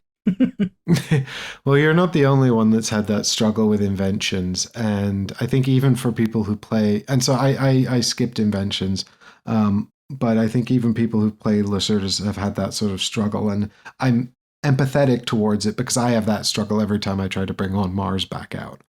Yeah. Which is again a sort of science fiction theme, and it's very complex, a lot of moving parts, and there's this whole sort of logistical element of moving things on and off world and sort of timing the location of your astronaut to get the shuttles that are moving on and off world. And it's all sort of, it's not, I mean, it's difficult to describe because it's not abstract in the context of the theme, but the theme is so fantastical and all of these mechanisms are so dense and complex that it's not necessary. It doesn't necessarily help too much, to internalize that theme. Well, sounds good. Looks good. Oh, gorgeous. Yeah, as you said, the Ian O'Toole art, the Eagle Griffin Games production. I mean, the goons are so funny because you've got it comes with like 20 or 30 goon meeples, and they're just these like little guys in brown trench coats holding guns, screen printed, really pretty, and all they do is track how many goons you've got. It could have just been a little tracker with a cube on your player board. It could have been, little cardboard tokens. But no, they've gone all out with like all of these wooden pieces that are completely unnecessary. But it does give you a sense of having a gang. So maybe it is necessary. Fair enough. No, I mean, I hope to at least get Inventions played. Maybe I'll do it before the end of the year. You never know. There are only a couple of games sitting that I've not played, but I've also played a lot of games, so I don't feel too bad about it. Fine, what else have I played? I have played Wondrous Creatures. So this is a Kickstarter, or this was a Kickstarter, published by Bad Comet and designed by Yom CW. And I looked at backing this myself. Somebody in my group backed it in the end. I looked at this for a while, but I didn't really look into it enough to know that it was worth backing or not. So I was glad that they took the leap of faith or looked into it a bit more than I did. It is a 1 to 4 player game. Definitely a game. It's a sort of, I don't know if anybody else would necessarily describe it this way, but I'm saying a free-form worker placement. What do I mean by that? There is a hex map, and you have double hex-sized creatures as meeples. And you would put your meeple, one of the actions you could do in your turn is to take a meeple and put it on the board, and it has to go on certain parts of the map. If you can put it on the grasslands for free, if you put it into sort of the hill parts, you've got to pay some resources. But basically, you can put it onto the map, and then everything it's touching are the resources you'll get. In addition, you can spend a point for like some of the bonus actions that are on those spaces. Or you can spend a resource to get like a bonus action that's on those spaces, but only one. That's not true. You can spend it for as much as you want. But each of those spaces is going to be different, and the spaces are going to improve as the game progresses, because more tiles are going to go onto the board, which is going to give you more resources around the same area. And then you're thinking about where can you put your meeples that is going to cut off the best opportunities for other people to put their meeples and things along those lines. So when I say worker placement, just for the resource gathering element of the game. The other part of the game is the open drafting. There's a whole bunch of cards that do things either when you refresh, when you play them, give you bonuses when you take a different action, sort of your engine type cards. There's set collection, where you're going to be looking to get certain numbers of sort of the different colours of cards or the types of cards, again, whether that's end of turn scoring, whether that's instant actions, and the combo element of collecting those and playing those cards into your tableau is the game. Now, the game is a variable length. The game will end either after a certain number of refreshes, or it'll end when all the trophies are gone. So there's 16 trophies, say. You'll get a trophy for hitting certain score points, certain scores on the score tracker. At some point you'll get a trophy, or completing objectives where you'll also get a trophy. Trophies are worth points at the end, but so are objectives. So are the cards that you're playing. So are sort of the different levels of tracks you've got. There's a lot of different ways to score points in the end. And it all comes together pretty nicely. The ability to purchase cards and play cards and take abilities and build up a little engine, and how you're going to gather resources, and then what you're going to spend those resources on playing the cards. When you're working towards the objectives, that could be have 6. So eggs are a resource that you can collect on the board. First person to 8 eggs claims that objective in position 1. Next person gets position 2, which are worth points. Everything just works very nicely. I don't think there's much there that is brand new, but the combination of it all works very well. Only played it once, so can't speak to the balance of the game necessarily. I went for a sort of small engine building tableau to begin with, which had refresh effects on it. However, I had to refresh before I'd finished building that tableau, and then I only refreshed another 2 times throughout the game. So I don't think they were super powerful way of going about things, but that was just, first game. Maybe that was just the card order that came up. People that went heavier into instant effects and on-action effects got a few more points than me. Well, maybe a lot more points than me. People that went straight into objectives got the higher value objectives, worked well for them as well. But the game was entirely solid. The art was great. I think there's hundreds of different creatures So this Wondrous Creatures theme, again, it could be anything, but they're all sort of hybrid animals. And they look a bit like Pokemon or whatever. You've got asymmetric player powers. So the first time you complete an objective, you activate your player power.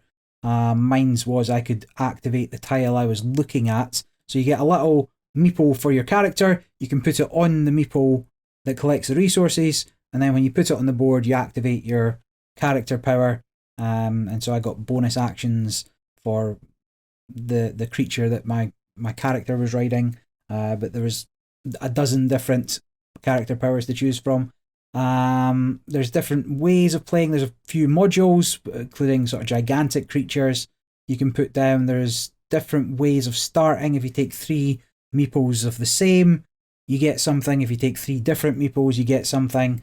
There's a lot going on. I don't think it's super new, but it was a solid entry into that sort of mid to mid heavy level of gaming. And I would recommend at least giving it a go. I could see it being somebody's favourite game. Well, I did back Wondrous Creatures. I've had a brief collaboration with Bad Comet back when they put out a game called Shaolio Warring States, which did have a lovely production. And you can find some coverage of that on the channel back in the past. It's a different designer though. But this looks gorgeous. I thought that, it's got a weight rating of 3, which is about the same as Wingspan. This game is much heavier than Wingspan. It's Wingspan 2? What am I thinking? There's a lot more going on in this. Now, it's got the same kind of open drafting, so there's some comparison there. But the markets are bigger. I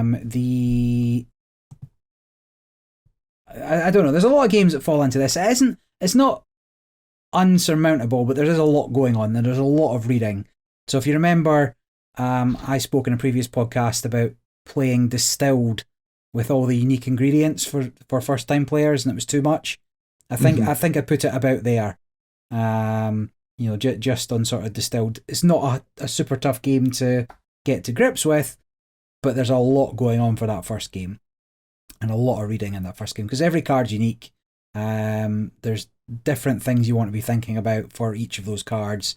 The placement of your workers, or your placement on the map to collect the resources is crucial. Asymmetric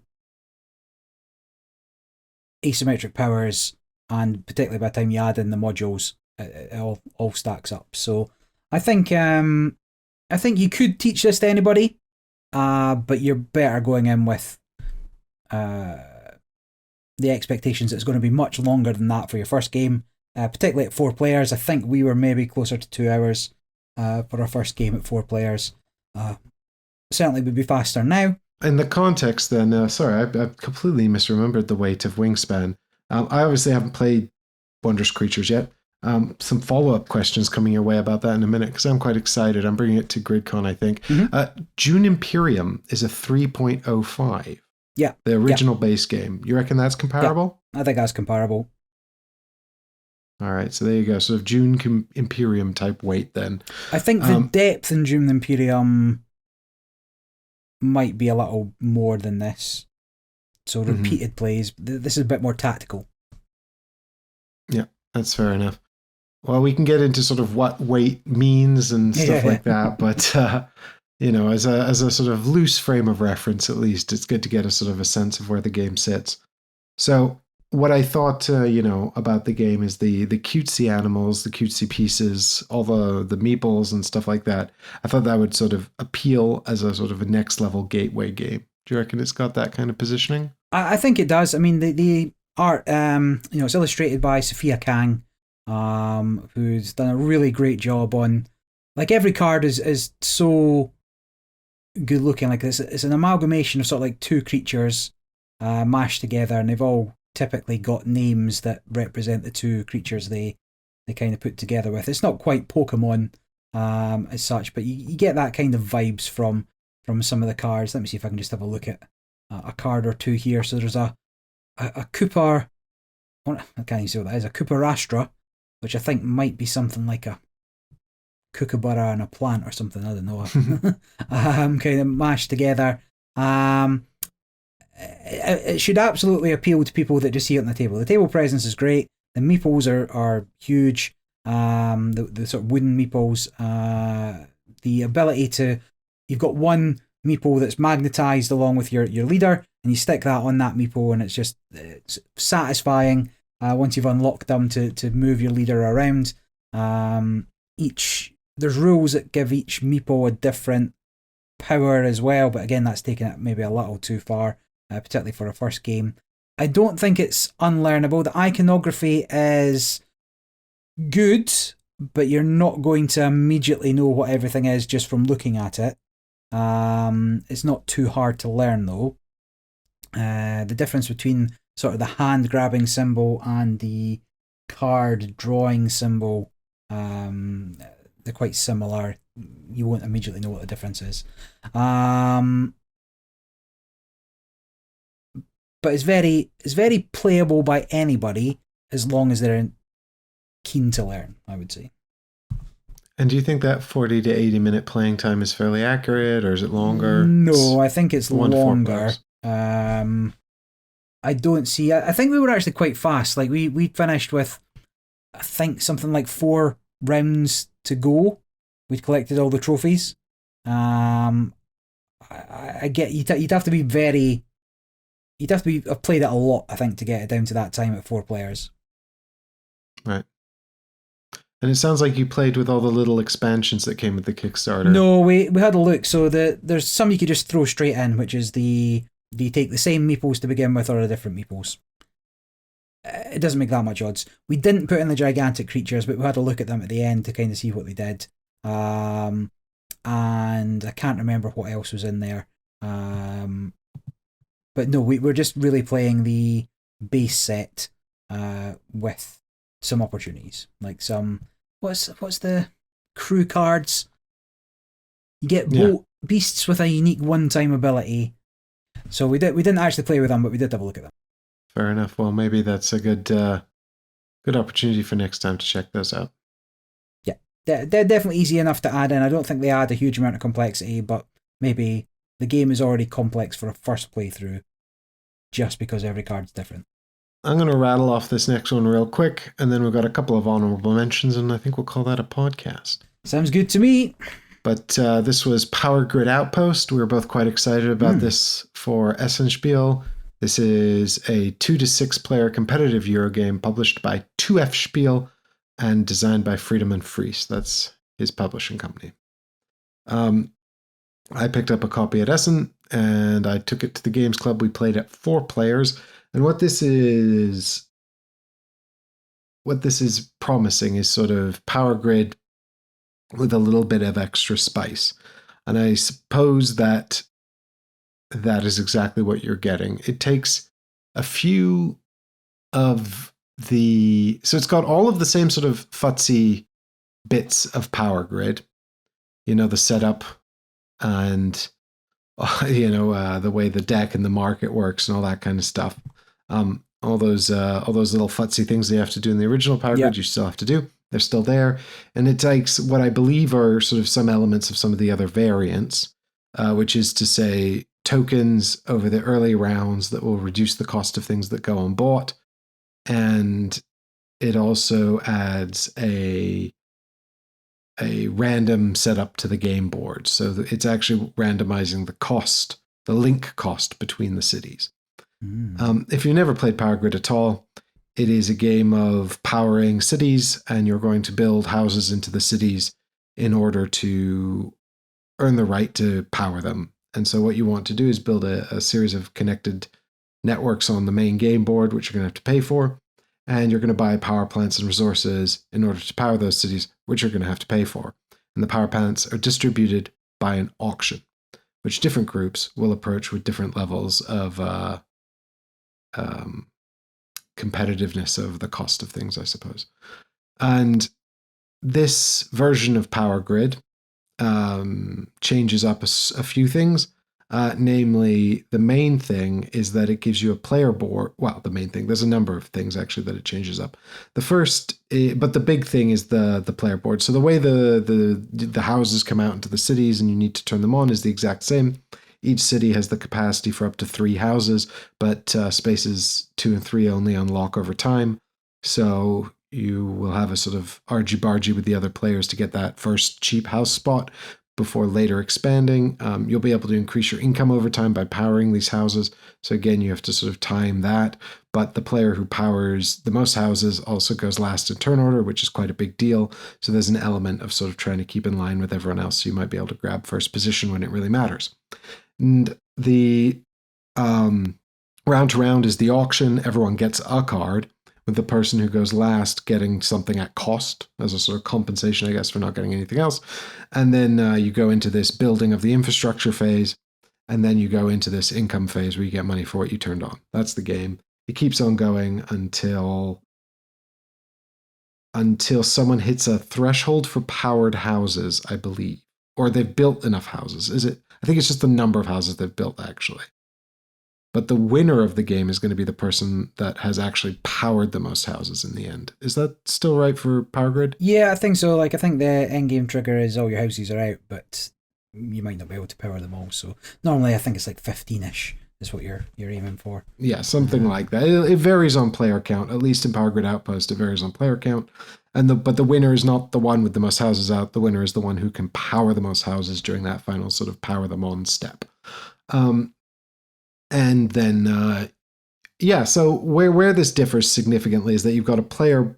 For a start, the Power Grid has resources. You have to get the right resources for the right power stations. And then you've got the renewable energy power stations that don't need resources. This does away with all that. No resources now. Instead, you've got astronauts, and astronauts can turn on any power plant. So you've got 2 kinds of ways to get astronauts. One is to build little houses for them to come and live in, and then they'll come and live on your player board, and you can use them to power the power stations at no cost moving forward. So you'll get them for free, and then you can use them for free for the rest of the game, so that's much more efficient. If you need more astronauts than you have available to you, you have to buy what are called seasonal workers, which is quite amusing because it's set on the moon and there's no seasons. But you'll have to buy them from the same marketplace that these astronauts are coming from to go live on people's boards. So as more people recruit the free astronauts to live with them, the more expensive the seasonal worker astronauts become. So you're managing that. That's slightly different to normal Power Grid. You've also got a player board, which has 8 spots on it, 4 power station spots and 4 spots for the astronauts' houses. And you have to unlock those spots. So now every city comes with a building spot in addition to the 3 housing spots. And the building spot can have either a power station or a house in it. And that'll be specific. So it'll tell you what you can build there. And so you're looking at the board as you expand your house network, trying also to get these things off your player board in order to be able to build more astronaut houses and power stations. And if you have more power stations than you can put on your player board, you'll have like a little stack of power stations that you can just swap in and out. And you might argue, well, that's not very thematic. How are these power stations just magically transforming into different ones? It's set on the moon. Come on. It's a sci-fi. You know, the buildings are self-building and just can pack away into tiny cubes. You know, it's sci-fi. Don't worry about it. So that's another big difference. You know, in Power Grid, your tableaus or the space for your power stations is effectively unlimited. Although you'll get power stations that become redundant, I think, because you don't want to power them anymore because you don't want to buy the resources. In this, you're going to be managing accessing the astronauts you need and also powering on the power stations. And also the amount of space you have to play them on your player board. The other big change is the inclusion in the power station. So the auction market is now power plants and astronaut houses and technologies. There are only 8 technology cards. I thought there was going to be more. I thought this was going to be a bigger part. I say a bigger part of the game. Remind me to come back to that if I don't. But I thought the technology cards were going to be more. There would be more of them, and we'd sort of be building up these symmetrical player powers with technology cards over the course of the game, and we'd have a real dilemma over whether to buy those rather than, say, power stations or astronaut houses. Now, the technologies are significant, they are very powerful, but there are only 8 of them, and some of them will be less useful depending on when over the course of the game they came out of the auction deck. But they sit by your player board, they are completely passive, and they do various different things. Some of them allow you to put out houses and buildings that are, so you get some free spaces that you don't have to use up on the board, and you can still put those buildings out. One of them you can actually send an astronaut to work in, and he builds a robot who then comes to work for you as a free astronaut forever, which is pretty neat.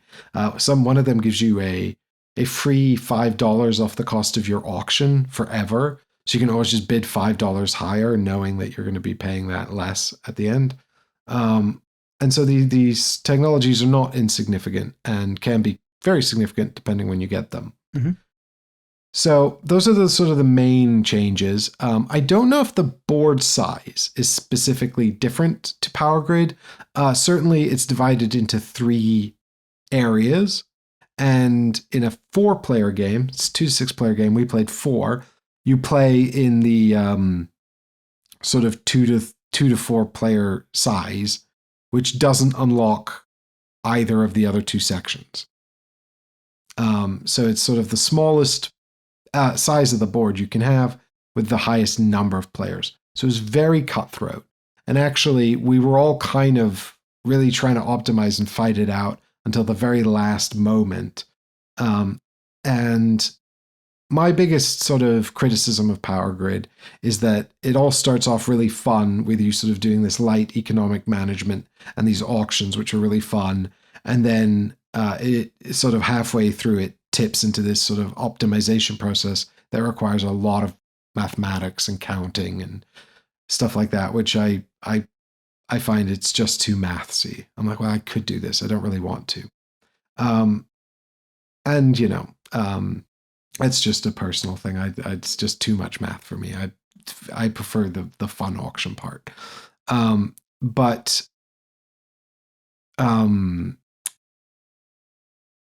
Power Grid Outpost, it didn't feel like it became as mathsy as regular Power Grid can become, but it may well have, and I just didn't notice it much, or maybe I've become more used to it.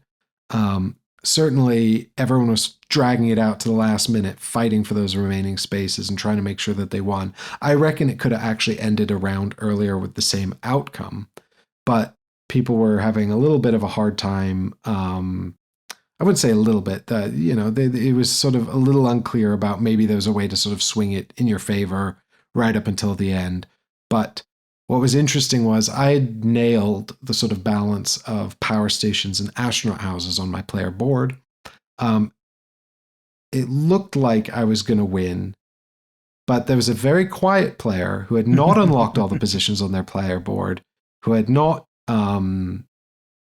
sort of built up this full complement of 8 things like I had, but had a couple of really cool technologies, namely the robot one, and another technology, which was actually just a power station and an astronaut house in one card, which could go in either area of your player board, which allowed them to take the win. And so I was really pleased by that outcome, because I thought, I've run this really straight down the middle of the road, doing exactly what I think the most baseline heuristics of the game are telling you to do.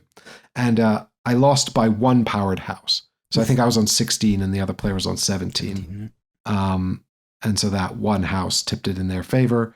But they'd only unlocked, I think, 5 or 6 spaces on their player board out of the total 8. So I was really pleased to see that actually it was the technologies that they'd acquired that had sort of swung it in their favor. So I did think it was interesting. I thought it was good. It was very cutthroat at 4 players on this map size. I thought, there was one player who was completely blocked out of building any more houses in that final round. And like I said, I think we could have. So the player who eventually won could have triggered endgame in the penultimate round by building more houses. And I think they would have still won if they'd done that, but they weren't convinced they were going to win. So they held off doing that for a round. And so the game maybe went on a round longer than it should have. But again, it's sort of like that calculational mathematical part felt a little bit more obfuscated in this version of the game. But it did mean that there was a player who was effectively eliminated in the penultimate round and had nothing to do in the final round. They couldn't build any more houses. They couldn't put anything out. They couldn't really change around their board to improve their situation. So they were kind of really bummed out about that, which is fair enough. And maybe if we were more experienced, that wouldn't have happened. But, you know, for what it's worth, I enjoyed this play of Power Grid Outpost. I'd happily play it again.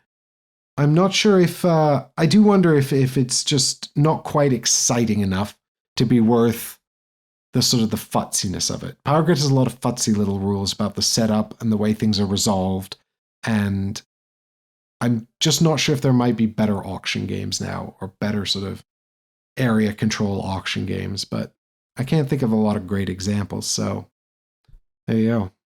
Nothing springs to mind. No, I mean, that's almost what I was expecting from the game, I think. Like, it sounds in line with what I want. I think Power Grid's a fine game. I don't mind the math in the last turn. It is very much, hold on, if I can finish this here, I can power this many, and then you're looking over at every other player's board, and it's like, okay, well, how many can you power? And you've got to do it 5 times if there's 5 players. Like, okay, I think I've got this. So I'm going to push for the end. So yeah, it's. I get it. Before I forget, when I mentioned earlier, that point I was going to come back to was that although I was disappointed there weren't more technology cards, there were only 8. It was the technologies that swung it for the victor in the end, I think, because I only had 1 technology and they had 2 or 3. So, and you know, they'd done less well unlocking their player board. So it was nice to see at least there was some diversity there and the technologies were significant. Fine, let's talk about games that we played together. And I think we spoke in the last podcast after I did finally get Gest of Robin Hood to the table. I wasn't super blown away by it, and we thought we'd get a game in, which we now have done. So, so we played it on BGA together. We having both played it before, and this gave me what I wanted, which was to play it with someone who knew how to play it. Yeah. Wow. For all the good it did me. So Gest of Robin Hood, GMT Games, and designed by Fred Serval. We played on Board Game Arena. The implementation seems pretty solid on there. I recommend giving it a go to see if you like the full game proper. I just put random in. I ended up as Robin Hood again. You were the sheriff, and I went for what I think was a fairly aggressive opening. I got some camps out. I got some merry men out. Did you follow one of the guides? No, I didn't use any. So within the game, it gives you sort of 3 or 4 guides on the back of the board for your opening moves. And then there are other strategies to go for. I didn't follow any of them. Nor did I. I will confess I was looking to try and find one, but I actually couldn't because I didn't have the physical game to hand, and I couldn't find the suggested strategies online. I just had to wing it. Yeah, so I mean, for people that know the game, this might be a bit more interesting, but I had Robin Hood and a Merry Man in Remston. I had a single Merry Man to the east side of the Sherwood Forest was, and 2 merry men in the north side of Sherwood Forest. I recruited as my first action. I turned a merry man into a camp. I turned a merry man in Remston into a camp. I added a merry man to the board in the north to have 3 there. And I did plots and deeds for my first action, so I used Robin Hood to... Is it Insight? To get me another point. So having 2 additional camps. So I got 3 points on that first opening move. It left me quite vulnerable to counter-attack necessarily, but I thought I'm just going to push and see if I can maybe end it in the first the first King's... The first... Before the first King's inspection, yeah. Yeah. Because I think, is it get to 5, and then if you're on 5 when the King inspects, you win? So I think you start with 1, so I swung it sort of 3 points in that first round, and I was like, okay, I'm just gonna come out hard. It left me a little under maneuverable, I think, upgrading my merry men to camps, but that's beside the point. Anyway, so we played the game. Well, I saw Barry do all of this in the first round while I was still trying to remember how to play the game. And I was like, oh no, I'm in trouble. Like, Barry seemed so confident and took all of these actions. It was just like plots and deeds, boom, boom, boom. Here's all my points. And I was like, still trying to remember, like, how does the sheriff work? I'm supposed to get carriages or something, right? So I ended up just recruiting a bunch of people in Nottingham because I was like, this will definitely be useful. Although he did. And then I forgot that I don't have to pay per person I recruit in. I have to pay per location I recruit to. So I could have had 2 extra henchmen for free, and I just forgot. And so then you spread out a little bit. I moved my guys away. But then I was out of money. So Robin Hood starts very poor in this game, and he's got to rob people to get his economy going. So we had a little bit of back and forth in that first round, and then towards the end, I was in a position to make a decent rob. So I did the plots and deeds again to take 3 rob actions, and I failed them all. So 2 of them, in fact, I think all 3 of them were in areas where I controlled it. I was only able to flip 1 merry man in each, so it's +1 to the dice roll, and I was up against monks and people that are zeros to try and defeat. And I failed all 3 dice rolls to get any money. And from that point, I was like, it's over. There's nothing else I can do. Yeah. Which is not actually true, right? Because, throughout, I held you off until the very end, realistically. Yeah. And that's sort of interesting because I saw Barry's poverty and I decided to try and capitalize this on the best I could, and I thought there's 2 ways to sort of capitalize on this. The main way is to not run any carriages for Barry to rob, and then the second thing I can do is try to arrest the merry men. So eventually, when I come around to running carriages, Barry has fewer people to rob them with, and that's sort of what I did. But and spoiler alert, the strategy worked, but it wasn't necessarily fun. Well, it also wasn't just that. So then the game went on, and I thought it was all over. I thought, right, I can't do anything, but actually I was still able to do a reasonable amount. I think like I was on the back foot at that point. I couldn't capitalize on my sort of early rush after that to do like another recruit and get more merry men out. But yeah, I was ready to give up at that point, like a triple failed rob. And having 1 coin, 1 shilling for the rest of the game was not looking great. So I did manage to do whatever I was doing. I got another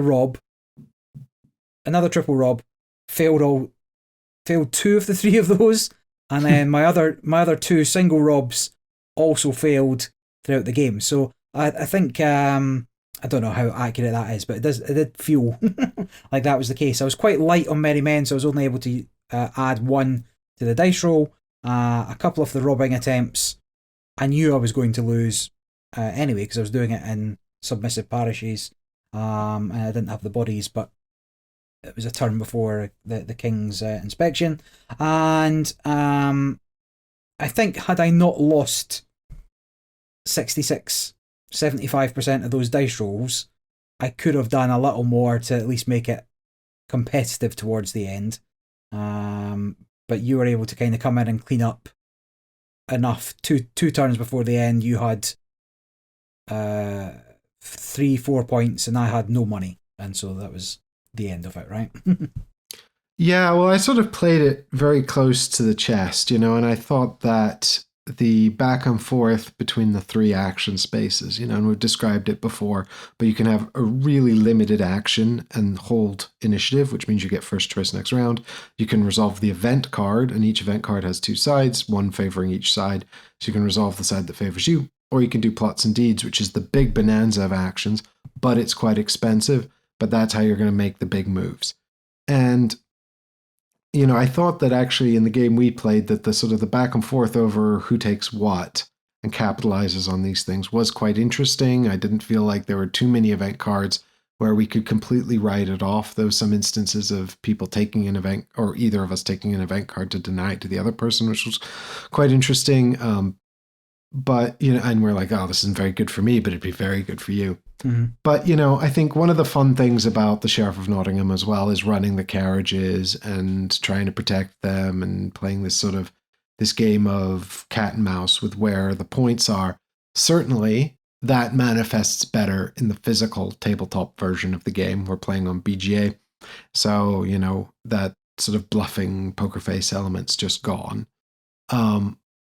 But it also kind of felt like my best or most competitive choices, once I'd sort of seen how your economy was creaking, were to just play very conservatively. Yeah. Which wasn't the most, it was the successful way to play, but it wasn't the most exciting way to play. And I think, a couple of events came up that let you put Guy of Gisborne into the deck, and I was already not getting my Rob events off, so he's a harder character to rob. And then the event came up that let me put the Bishop of Hereford in, which would be easier to rob, and you were able to deny that to me as well. So it just meant my economy was on the back foot.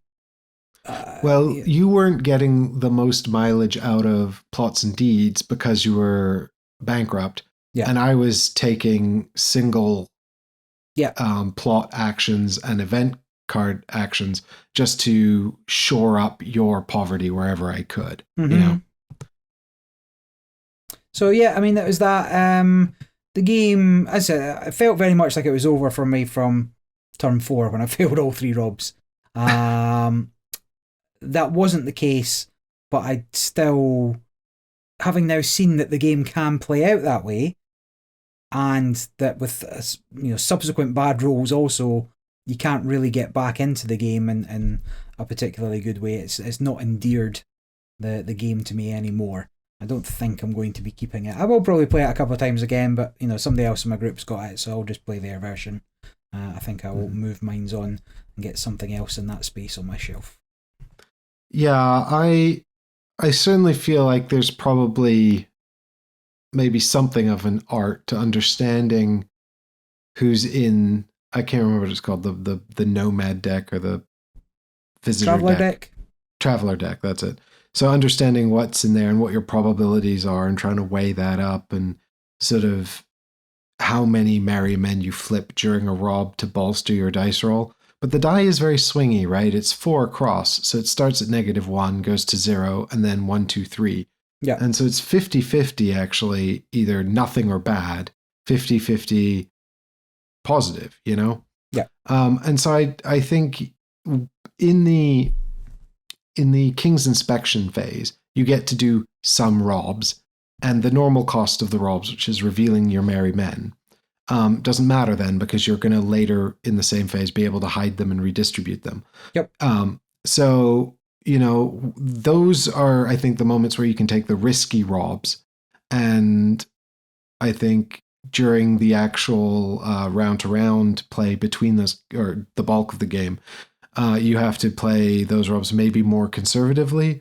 But it still feels very swingy, and the game is otherwise very tight. And certainly with the sort of the actions and the way you manage the money and how you deploy that. And so, yeah, I think there's probably a solid audience for this game, particularly people who really like this sort of game, but might want something that they can resolve quicker in an evening.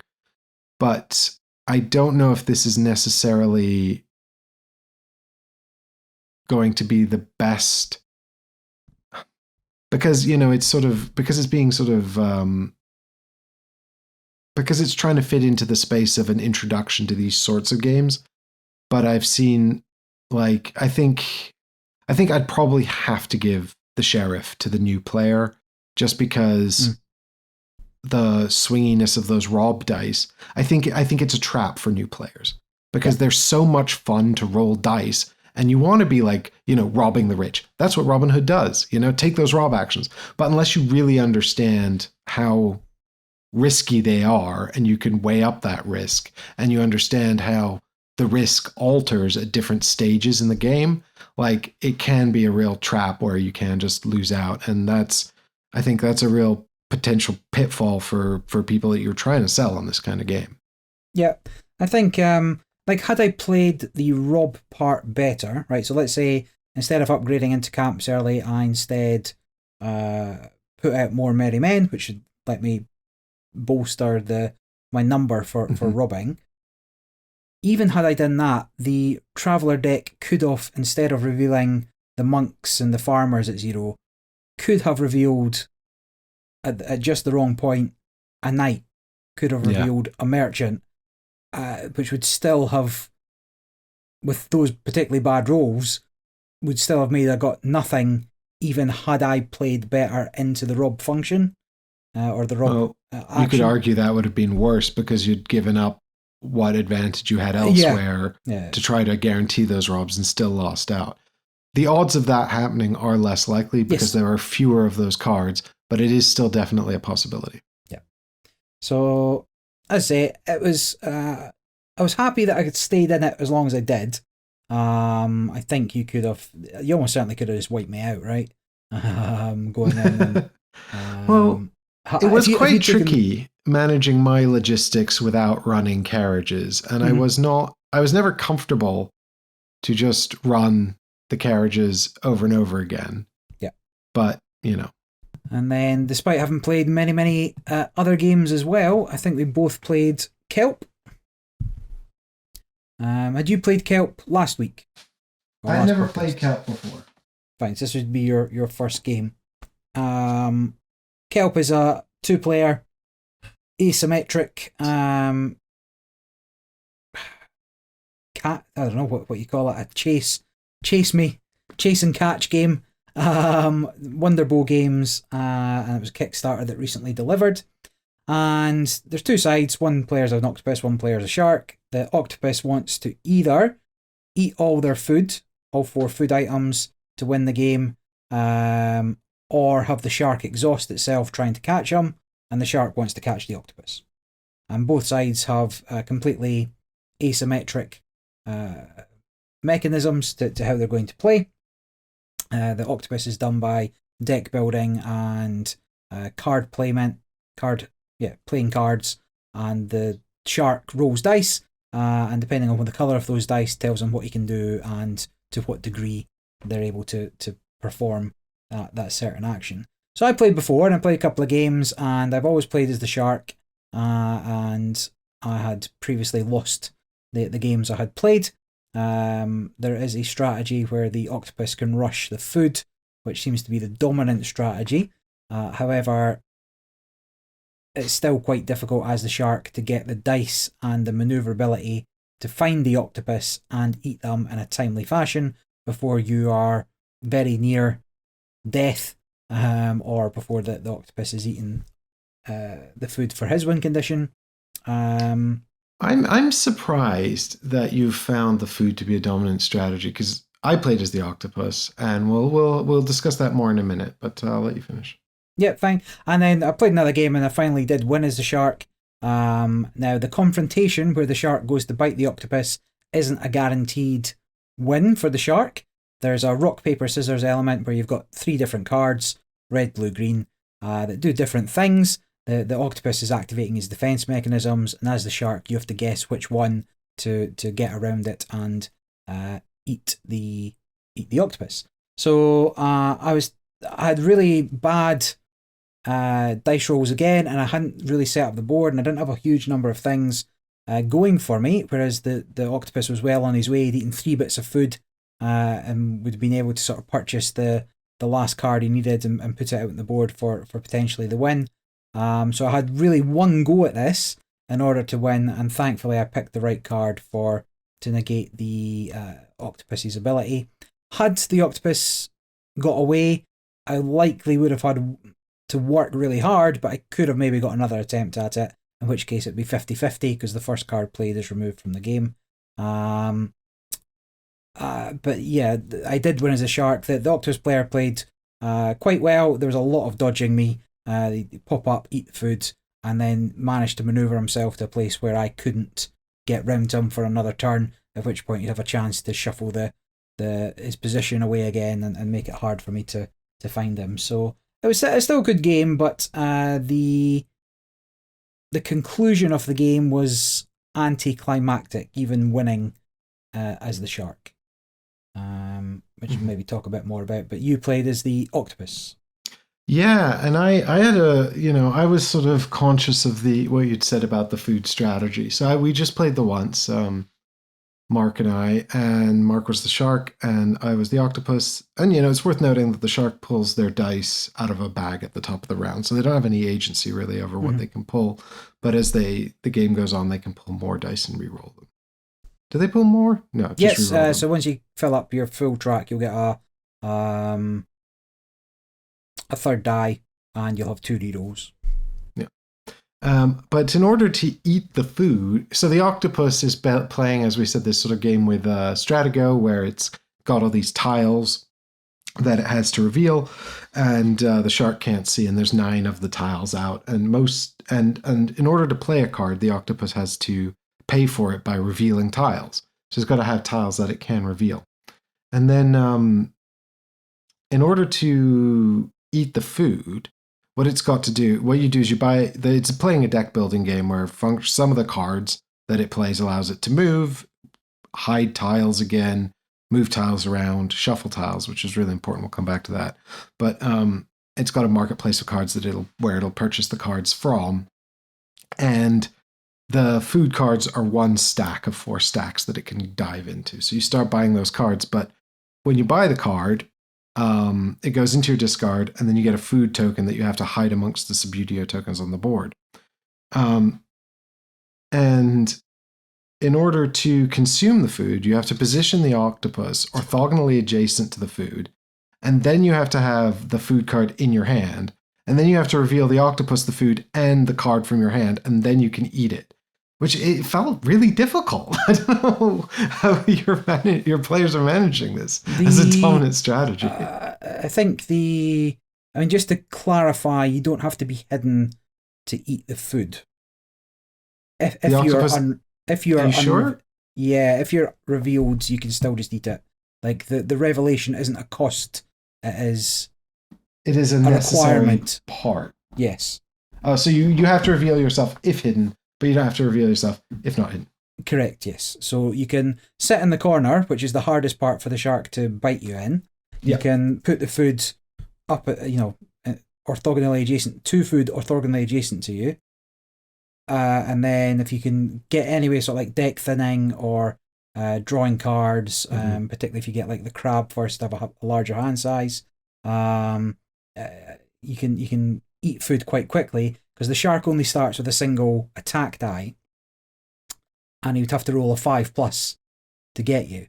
So you're actually and then you've got a 1 in 3 chance of getting eaten in the first place.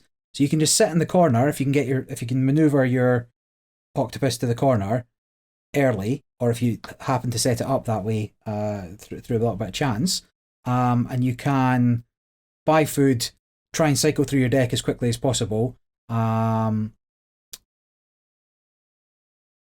To get the food cards back, to eat them and do it twice in fairly rapid succession. Yeah, but I don't know. Like, how many cards does the octopus start with? A reasonable amount, but remember you can discard a card to stand a block back up. So you can. Well, you're always pitching 2 cards whenever, but so if there's a card that doesn't do anything, you can just start getting rid of it. The your main learn card lets you put 1 of them on top of your deck in the first place. So if you buy so that you start with a card that lets you buy a card, and you can put that on top of your deck. So that's one way you could rapid fire a consumption. Yeah, and particularly if that's maybe the crab to get hand size of 5. Doing but you can't just buy the crab, right? Because you have to buy the top card of you have those to buy decks. what's on top, so it does depend what's there. But let's say you buy the abalone or whatever it is, and that lets you learn 3, which you can then learn more food. So you could have them all in your deck very quickly, either through the crab or the abalone. And if you're learning 50% of that deck in the first turn, it does seem quite strong if you're properly. If you just want to take your chance and say, like, even if the shark gets to me and bites me, still a 1 in 3 of it not being a problem. Yeah, I mean, I'm not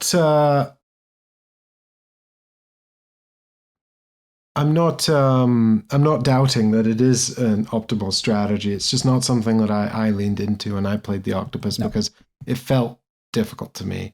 But maybe, I don't know if I'd internalized that the octopus had to be able to reveal itself, like it had to be hidden. I'm not sure. Or maybe I was just really nervous about revealing it. I can't remember my thought process at the time, but yeah, no, you're absolutely right. So I must have known that. I think I was probably just nervous around revealing the octopus and letting Mark know where it was. Maybe I'd sort of overestimated how dangerous the shark was or how the rerolls were, because this is sort of the experience we had. It was definitely cat and mouse. I only managed to consume two foods. So in the end, it definitely came down to me trying to win by exhausting the shark. Mm-hmm. And what the octopus has is it can, ditch a card to hide a tile, which means it stands the tile back up. This is also important because you need to reveal the tiles to pay for cards. So if you want to play your more powerful cards, they need to be hidden. But then it's also got shuffle, right? And shuffle is this function where you take 2 or 3 tiles, they go into the octopus bag, you change them around, and then I think you select the sectors on the board where you want to put them, but then the shark determines the order they're placed in those sectors. Well, they have to go back into the empty spaces, but yeah, that's right. So they would only the shark chooses, so you could end up with all the tiles in the exact same place. Yeah, but they are also hidden when they come out of the shuffle. Yeah, and because you, as the octopus, pick where you take the tiles from, if you really want to move the octopus far away, you can pick 2 locations, one on the other side of the map, and hope that the 50-50 comes out in your favor, right? Yeah. Correct. And either way, the shark doesn't actually know for sure where you are now. No. So anyway, I made the egregious error of trashing all of the shuffle cards in my deck. And then the shuffle cards in the market were on the bottom of their respective deck, and I just couldn't get any shuffle for the rest of the game. So I was left with this sort of very basic movement where you just swap positions with an adjacent token. So that felt like a blunder. And Mark did, I thought, a fairly reasonable job of navigating the shark around, unlocking the growth, setting up the currents to facilitate movement. But to save his life, he couldn't get enough red dice and he couldn't get the numbers he needed. And so he did manage to get a shark card that forced me to give up 1 pair of the rock, paper, scissors system. So then we only actually had 2 confrontations in total. But unfortunately, the first confrontation Mark lost. The second confrontation never happened because Mark couldn't get a 5 on a red die. Yeah. Well, I mean, I will say the only reason I got to eat the octopus was I bought a card that let me move an additional space and a card that let me increase a die by 2. And that was the only way I was able to get to the octopus and bite them on that turn. Otherwise, I too would have suffered with not the right dice and not enough movement before the octopus managed to hide again and get away. So there are things in the shark power-up space that help as well, but you got to know what you're looking for and why you might want something. You got to balance it against having the right kind of dice in your bag in the first place. There is a game there. I think the best games will come from the octopus doing that sort of power strategy and adding one of the expansions that favors the shark, like giving the shark a little earlier game bonus. So that's not always the safest option for the octopus. But I've not looked at the little expansions yet to see which ones would be best suited. Yeah, unfortunately, we were like, this is fine, but it felt like for a game with this amount of rules overhead, there was too much of a luck element to it, and it wasn't just the rock, paper, scissors confrontation, which I actually thought felt less arbitrary. My feeling was that it was less arbitrary than it sounds like your feeling towards it is. I thought there was a bit more of a mind game there. But regardless, I can see how people would think that's totally random, and I think that's a very compelling case to be made anyway. But for me, it was just the fact that I'd sort of blundered really hard on the deck building. I couldn't get my objective in line, and I ended up just trying desperately to sort of stay away from Mork long enough to exhaust the shark and barely getting away with it. The one time I got to shuffle any tiles at all, Mark immediately sussed out where I'd put the octopus. And he had a sort of reasonably compelling reason for that. But even if he'd picked at random, making the right call, I felt like that should have been rewarded. But instead, Mark just couldn't line up the red dice and couldn't get the numbers he needed when he did, And that sort of swingy outcome, it was just very unsatisfying, Mm-hmm. And I think like if you're going to play a sort of a 2-player head-to-head game that pushes onto sort of 45 to 60 minutes, you want it to have this sort of exciting climax. And if it doesn't, you want to at least feel like you learned what you did wrong so you can improve your play next time. And maybe we both felt a little bit like that, but I think the overall feeling was that even once we've sort of learned the roles or the different roles better, learned the strategies, pushed ourselves up, it's still going to feel quite random, like it's still being determined by the dice and the randomness of the confrontation, and it's still not going to be very satisfying. Yeah, same thing. It could happen that either you get everything you need or you don't get anything you need, regardless of what you do. So I was sort of wondering, because obviously the octopus, I think, it felt like, maybe I'm incorrect, it felt like the octopus had a lot more agency and control over their mechanisms than the shark. The shark felt more random. But I didn't play the shark, so maybe I'm completely wrong. But I was just trying to think, like, who is this for? Because I think if I'm playing head-to-head games with somebody, I don't think I'd play this with someone I feel like Mark, I feel sort of equally matched with. I think I just don't, I'm not sure who this is for, because I feel like, if I'm going to play it with someone who's like, newer to the hobby, not as experienced with games, and I'm trying to sort of level the playing field. So maybe I'm going to play the shark and they're going to get to be the octopus, and then the randomness of the shark somewhat balances out the skill differential. Mm-hmm. I still am not sure if like the game is exciting or fun enough. And if I get really lucky as the shark and just chomp them right away, it's not going to be very much fun either. Because like luck swings both ways, right? For every game where I'm having bad luck to mitigate the skill imbalance, it's just there's going to be games where I'm really lucky, and then it's just reinforcing the skill imbalance, and that's not fun. Yeah. So I couldn't really figure out who exactly this is for. I don't know. It's a little disappointing because the game is quite unique. The asymmetry is really interesting. They are different games you're playing, but the way they interact is interesting. There are things. I need to have a look in the expansion, see what's in there. The shark, for example, though, can spend energy to wipe the board. So once you know what your upgrades are, if there's something you particularly want, you can go digging for it. There's definitely a little more there that's all designed to mitigate this core part of luck. And the problem is you're never going to get away from it. You're only ever going to make it less. And so some games will go really well for you and some games won't. Yep. I don't know if there's maybe something in the expansion content there, and it is a beautiful production. Like, I can't fault the production of the game. It looks great. The tiles that the octopus plays are fantastic. It's very tactile. I really liked all that part of it. I like that it comes with an alternate side of the board, albeit the differences are not hugely significant. There's enough little nuance there to at least enjoy having that. But I'm not sure if I'm actually going to get another game in this in. And I think the only thing that would convince me to play it again would be if you came out and said, hey, you've got to try this combination of the modular expansions. It really puts life into it. Which, and like you said, it's a pity because the theme is great, and the sort of the manifestation of the two asymmetrical sides, it's a really lovely sort of idea. And I love the way the shark moves around and can build up currents, and I like the idea that it's got to move every turn because sharks have to keep moving. So that's great. There's a lot of really cool stuff in there. Yep, I think if there is anything that can, I don't like the confrontation rock paper scissors style. I think there's got to be something a little more, not deterministic exactly, but to make it more than it is there.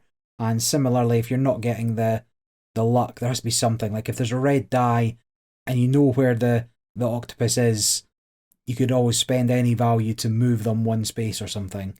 You threaten them enough that you scare them off that space, because rather than sitting on the 5+ dice roll, you move them to the 4+ dice roll, so it just makes it a little easier. I mean, it doesn't change a huge amount, but I'm sure there's something there. But there's not anything in the expansions that actually change the confrontation mechanism, is there?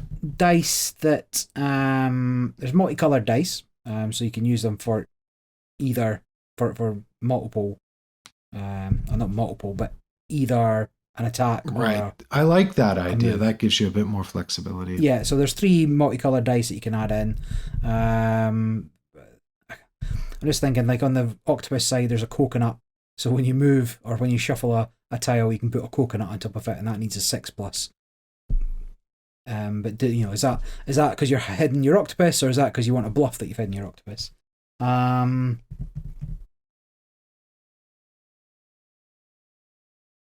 don't know. I'll have to have a look. Oh, there's a whole nother set of shark upgrades. So you know how when you use a dice as the shark, it goes along the track, and then you unlock the growth track. Yeah, there's a whole nother set of growth tiles. I'll have a look at them, see if they're any different. Well, I will be waiting to hear from you, because I don't think I see this hitting the table again unless I hear some compelling. I've definitely got another few games of it in me. It's not long either. So no, it's definitely not expensive. long. So well, nice one. I think that's going to wrap up this episode of the Ready Steady podcast. Thanks to everybody who has spent their time with us, listening to us prattle on about board games this week, and I hope you've enjoyed the show. If you do enjoy this content, this is completely supported by the patrons that support Ready Steady Play on Patreon. You can always find more content on the YouTube channel, Ready Steady Play. You can find Barry. Well, yeah, Board Games with Barry, YouTube, Instagram, TikToks.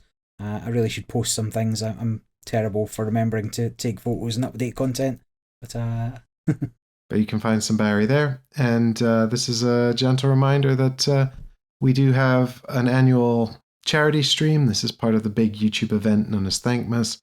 Every year we're raising money for charities by playing board games for 24 hours. At least I am live streaming some kind of board game content for 24 hours. This year, it's going to be in support of the Crisis Text Line and the Samaritans to help people who are struggling with mental health issues and other domestic issues. So that's obviously very worthwhile. So please do come and check out the YouTube channel for that. That'll be from 6 p.m. GMT on the 6th of December until 6 p.m.